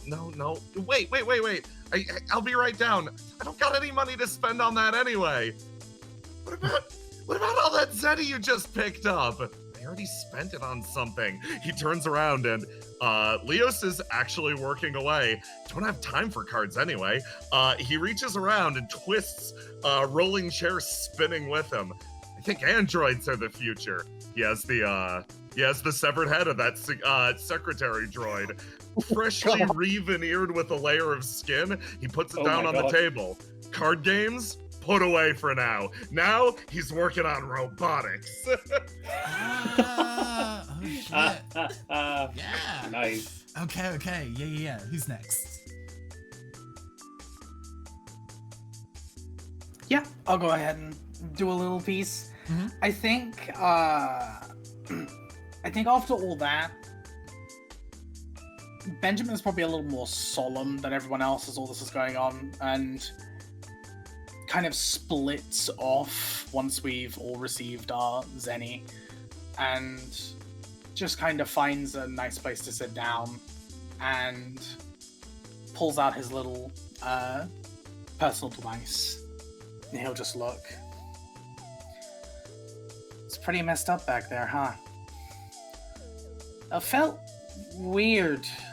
Like, you know, we should have been doing the right thing, or it felt like we were doing the right thing, but it was all just a bit... That guy must be a jerk. Whoever did... Just the worst. There's a little, like, jazz lick that plays through. Yeah. Well, some people just aren't relaxed. They're not cool. They're not groovy. They just do what they can to ruin everyone else's music pieces. Yeah, well, I guess there's just... I hope there was a way that things would be better, I guess. I don't suck. I'm never growing up. We'll just stay like this forever. Spoken like a true 12-year-old. Bebop just kind of laughs and kind of begins playing again as Benjamin will kind of sit back, pretend sulk a little bit before chuckling and messaging Jesse and Leos. Just say, so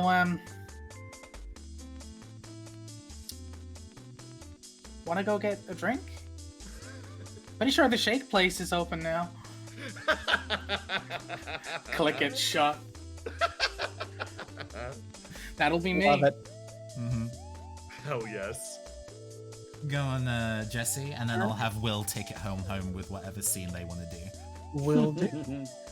I think Jesse is now kind of surfing the net and looking into sort of like maybe how that holographic display above the roller coaster was even made and what kind of cool mechanisms need to be used to do something like that. And CueCall is just kind of hanging out in the corner of the screen and says, oh, looking to add another skill to your ever-growing roster of things that you're sort of okay at?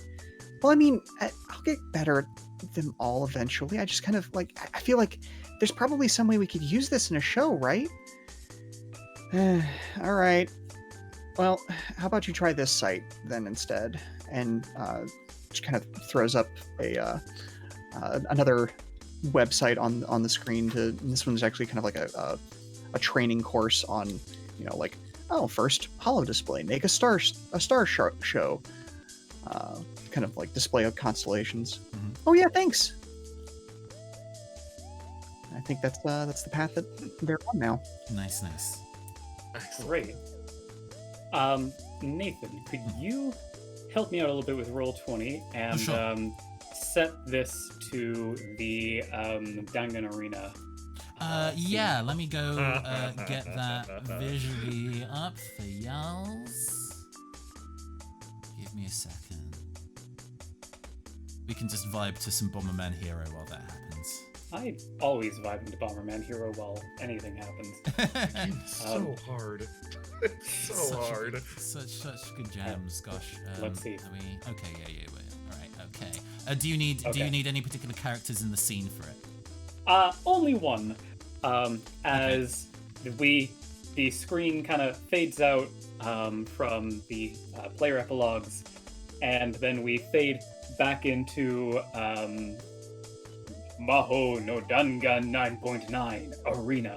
Will said they had to say the full thing every time. As you see, Soul Stealer typing away at a holographic keyboard. They're like very hunched over, you know, this big ominous frame, just kind of tick, tick, tick, tick, tick, in a real Mr. Incredible kind of way. Yeah, so they definitely, they brought in some external battle chips, 2 of them in fact. No, yeah, it was just a couple hours ago. Really, I don't know if you need to inspect a unit or try to get the security on this, but if people can just run free doing this, then I'm never buying another drop pack for this game again. And now that Soul Stealer has had his very tense conversation with customer support, he hits a little X button to make it go pew, and then gets like a, like ooh, or I'm sorry, Ooh. exclamation point over his head as he remembers. Oh man, I stayed up all night playing this game again. Oh, I gotta get ready for school. Oh no. And then we cut to the next scene. Soul Stealer running with a piece of toast in his mouth. No, I'm kidding. Okay, and that is the end. And that's Unless everybody. Nathan- Ladies and gentlemen, the non-binary has been Netbattlers Galaxy Galleria. Oh, this was Fucking wonderful. snaps. Thank you for bringing me in on this. Freaking good. Yeah. Oh, hell yeah. So, if people would like to, and if you have the time to, I like to do comments and kudos at the end of every session that we stream, because I think it's good practice for a lot of tabletop stuff, where we all go around the table as players and you say one cool thing that another person did, and then I guess this is a one-shot, but kind of like, hey, since we have the developer of the game in the call, what do you like about Netbattlers? Ooh. Let's throw some praise on an owl. Let's go. Aw. So yeah, who would like to give their first bit of kudos? I like you all. No, I agree. Yeah, mine is going to be kind of a mixed one towards everyone, including our wonderful co-GMs. Just the way that we've only really met as an entire group once. Yeah. And the fact that everyone kind of settled so well into each other's characters and situations and all of that kind of thing. The way that everyone just kind of gelled worked pretty damn well. So, yeah, like, it's just been really fun to play with everyone, and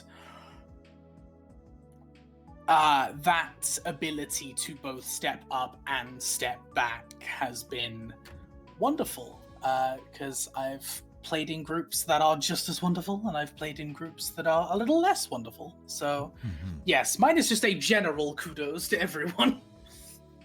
Yeah, I mean, selecting players for... I specifically wanted to make sure that this was open casting. As much as I love the members of Phantom Arts Entertainment and the stories that we tell collectively, but I always feel like I learn a lot from playing with wider groups of people. So I really wanted to play with a wide group of people for this, but it's also like, oh man, the balance of giving everybody an opportunity to play with us, but also selecting people that I think, and I worked with Will on this, selecting people that I thought would gel together, and have that star power that we could show to all the beautiful people out there. And oh man, what a fucking team. Hell yeah. That's not to say that the people that we didn't get to play with this time, I wouldn't play with. Absolutely, you know, if any of y'all are down, you know, there will be more opportunities of running one shots. Maybe as shiny as this. Well, I can only do games as shiny as this very sporadically. I apologize. They can only go all out just this once. Yes, the limiters were off this time, but you know, I'm always looking to play more indie RPGs on this channel with more people. So if that is a thing that people listening are interested in, keep an eye on the Twitter, because I'll be putting those out. And for those that didn't get to play with us this time, the doors are always open, you know? We're always down. And alumni for the Neoncaster channel are always welcome back. So, yes indeed. Who wants to give kudos? Go next. I suppose I'll go ahead and go next then. I really appreciated all of the love and excitement that everybody brought to this today. I can tell that a lot of work went into building the session, went into just making sure that we all had space to kind of play in the system and learn things as we ran and try new things and interesting things, but also that there was always a goal, something to pull us forward and send us in the right direction. But I'm also glad that my fellow players were able to kind of just bring that same level of thoughtfulness to their characters, and sort of, you knew exactly what your characters wanted to be doing at all times, and that was really great, and that helped me out. So yay, thank you. And yeah, go ahead. Yeah, like this was phenomenal. I liked the vibe that we managed to hit throughout it. It was really like a roller coaster. I wanna give my fellow players incredible shout outs for just being able to step up literally whenever. There was never a dull moment, never a lull, never a pause. It was always just, oh, okay, this seems like a cool time for me to do a thing, and it all flowed so well. You two were a joy to play with, like really. That was wonderful, and I wanna give shout outs to our GMs for hitting that. I loved the tone of that ending. Oh my god, did I love that. It got my stomach churning in the coolest ways. Like that was delightful, and like your mastery of tone is just incredible. And then favorite thing about the system is I could literally just pick it. It was so simple to pick up and play, so simple to make my characters, but it felt like literally none of the depth was sacrificed. It felt like I was playing a Battle Network game, which I was, but I got to control every single step of it. I could clearly imagine my character like doing the warping around the grid. This was a great experience. You made really something special here. Oh man, I don't know if that picked up on my very sensitive microphone, but I clasped both hands over my heart and swooned a little bit. I am so flattered to hear that. Thank you so much. More praise for Will. What else is rad about Netbat? No, genuinely, there is a reason why I've spent a long time playing Netbattlers as a thing. I'm always my third eye is always open to games that really evoke a genre really well, but also allow for a lot of narrative expression-y stuff. It's why I've been enjoying a lot of Windrose stuff recently, because the way that Netbattlers also does that kind of really. So yeah, and like Battle Network was very much my childhood. I played a lot of those back in the day, so it was really nice to see somebody who kind of took all the things about like the world, if that makes sense, because there's a lot of like fan projects that are Battle Network inspired now, but it's usually about the combat system and not necessarily about the kind of like a post-cyberpunk world that Battle Network was. And so I enjoy playing games and worlds that reflect that a lot. So yeah, it's rad. Nice. Right, 2 things before we wrap up real quick. 1, personal shill opportunities. Feel free to post your links and stuff in the chat so everybody can go see them. And then I also want to do a little bit of a slideshow of the 3 fantastic pieces of art of NetNavis that were commissioned. But let's do self-promo first. For sure. Let's go in reverse order to how I was doing it before. So, Draco, where can we find you and your cool ass work? Okay, so you can find all of my stuff on Twitter at World of Vania, or we actually have a website, which is worldofvania.card.co. That's Vania spelled Vaenia, and card spelled CARRD. And I'll go ahead and post that link. I'm already way ahead of you. Hey, awesome. Thank you very much. Be in there. We do have a Patreon, but all of our stories are released to the public 1 month after they're released to patrons. And even if you just support us for $1, you can get those right then and there in higher tiers, so you can vote on what story is going to be posted next. Mm-hmm. And our next book should be released sometime later this year. But book 6, if you're a new reader, would be a perfect place to start because it's the start of a new story arc. Mm-hmm. So yeah, check it out if you enjoy fantasy worlds and sort of industrial era and industrial revolution changing societies. Fantastic. Jay, where can we find you and your work? Hi, I'm Jay. You can find my work on I led with the introduction because God, it's knee-jerk reaction at this point. Mm-hmm. But if you're looking for any more of what I do, we stream over on twitch.tv/stabbiness. It's we mostly do homebrewed stuff and like randomizers. It's like our main big focus is like you'll find stuff on our channel that you won't really find anywhere else because everything we do is like either homebrewed RNG or like there's some wild aspect we put to things to make the streaming experience unique. You can also go watch Thrilling Intent on the Third Wheel, which I've been GMing for ever now. But yeah, that's more or less it for me. Okay. And Ray. Hello, I'm Ray. Usually a humble GM. It was quite nice to actually get to play something. That's exciting. Yeah, you can find me over at Red Mage Ray on Twitter. Red Mage Ray, like the Final Fantasy class, because I'm a nerd. I post occasional musings and such, but mostly I reshare, retweet, and like cool content by marginalized creators. So pretty much, if you see me retweeting someone, go check them out because they're usually great.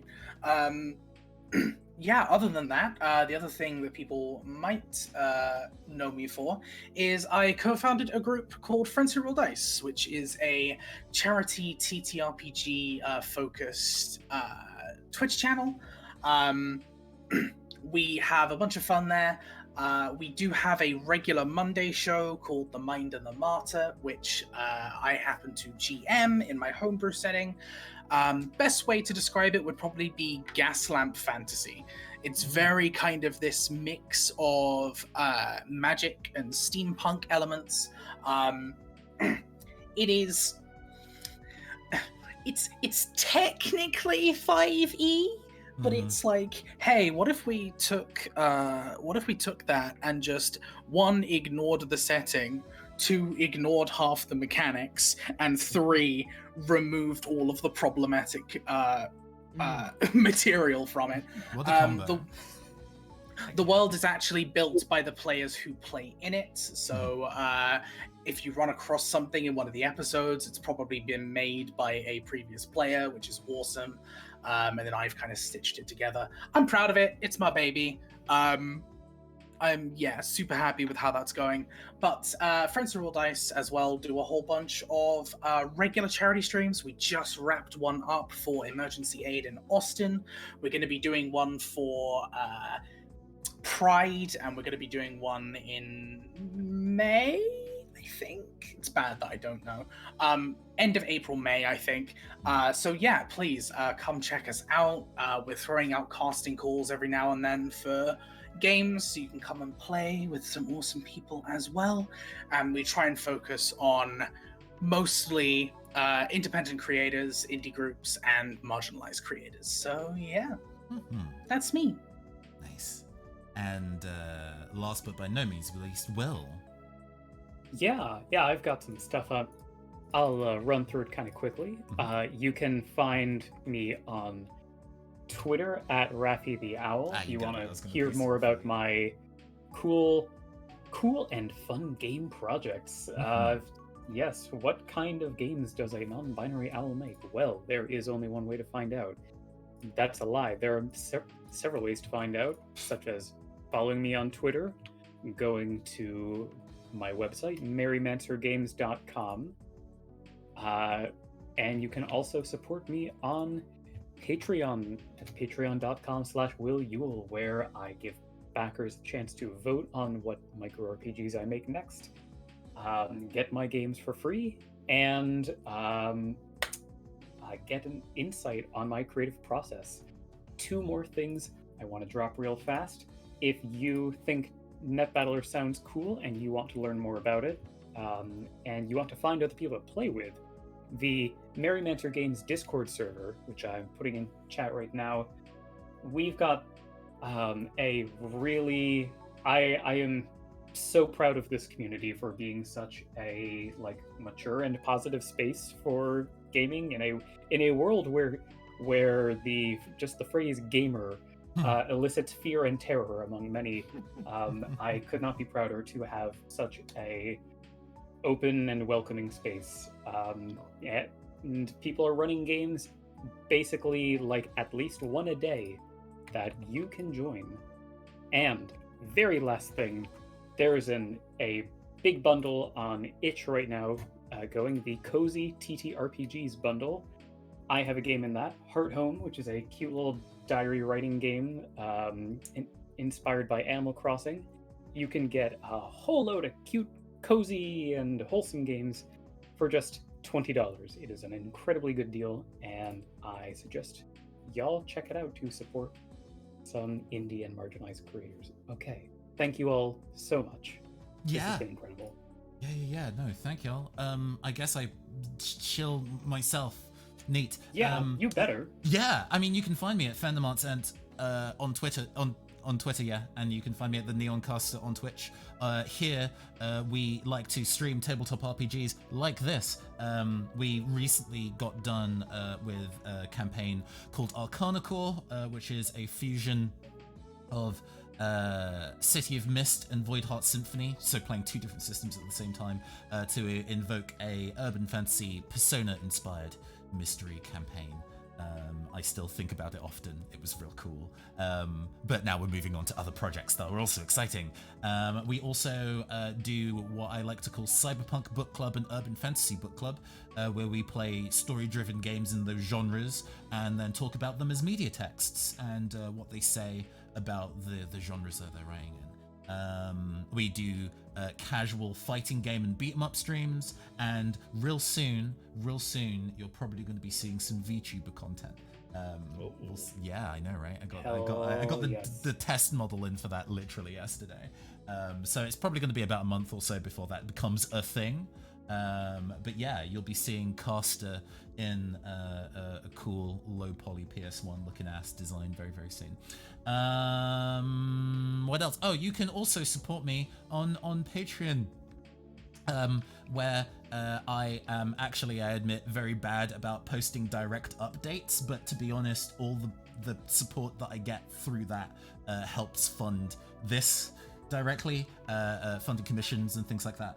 I also release my own tabletop RPGs more sporadically than Will, because I have a day job in addition to doing this, and I find it difficult to stream, design games, and do my day job all at once. But I do all three of those things on a regular basis, and there are exciting new games in that fashion coming up soon. Yeah, that's all the shilling that I want to do. Before we go and call it a night, I want to go and show the credits one last time. We have an additional patron, actually, now that I look. Thank you, Jay. Thumbs up. That's really, really kind of you. Fuck. Don't be. Yes. There's no point being bashful about these things. We all make wonderful art, and it's so great that we all are supporting each other in making fantastic art, and that's the most important thing, rather than me being flustered about people liking my stuff. So. Yes, thank you to our three artists that we commissioned, that I commissioned for this, Empoleon, Major Ursus Art, and Omni Lunary, whose art I will show in full form for you now, like this, which you're probably not going to see. You're not going to see in the Roll20. You're going to have to look at the Twitch to see directly. But here we go. Image slideshow manifest. Yes. First up, we have the full body of CueCall.exe by Omni Lunary. Draco actually kind of came through with the character design already in mind, which was really, really like exactly like a Battle Network design. It's so on point, so on point. And we've taken it and added some neon to match the. Oh god, yes! I love the vaporwave look. It's so fabulous. The headset's so dope, right? My goodness, yes. Omni, actually all three of the people that we've commissioned are people who regularly do art for the Netbattlers community, because I wanted to highlight the breadth of the community within this stream, innit? So Omni Lunary doing CueCall.exe. We have Major Ursus doing Bebop's portrait, which was also fantastic. Ursus works incredibly quickly. I'm always impressed at the rate that he nails character design stuff as well. Like, Super impressive. I came with a rough sketch and was like, yeah, I want a kind of like, kind of stretchy, kind of live, like jazz art, little jazz man. But also I want to put in like the solo jazz pattern somewhere in the design, possibly in the shades. And Ursus went, yes, good. And this is the result. The line thickness I really adore on this one as well. So, yes, the music on the hat band, it just evokes like grade school music teacher so strongly. I love it.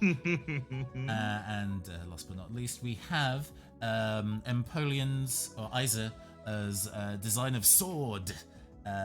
Who so went good. Whole hog. I gave all of these artists the same color palette and was like, have fun with this as you build the designs. So even though you're all different art styles, they'll all come together cohesively, at least in terms of color story. And oh boy, I love how they've all approached that really differently. Sword's amazing. Yeah, God. When I was talking through with Jay about what the character design was like, and you were like, I need some bass energy, I need some Gundam energy, I love this character with the, and it was like, oh, okay, so we want an asymmetrical cape, and we also want a big, like, feather ruffle as part of the same item. Yes, it is a feather cape. So cool. That aesthetic is incredible. I oh my god. It's so dope. I love the color story as well. It's all of this artwork was so goddamn cool. And you can support all of them. Again, I put up the credits. They are on Twitter for you right now to commission for your own tabletop endeavors. Please do so. And that's kind of all we have time for. We overran. I apologize. We overran by like a whole hour. But I'm so glad that all of y'all had such a fun time. I've had the time of my life. This was so much fun to work up towards, and I think we made something genuinely really beautiful together. Yeah. Seriously. It was a lot of fun, and I really hope to do this again sometime. Oh yes, as I say, now that you are a member of the Phantom Arts Entertainment family, the door is open for any time you want to hang out with us on any stream that we do. But for now, we're going to call it an evening. Esteemed guests, I hope you all have a fantastic Saturday, and I will see you all again next time. Goodbye.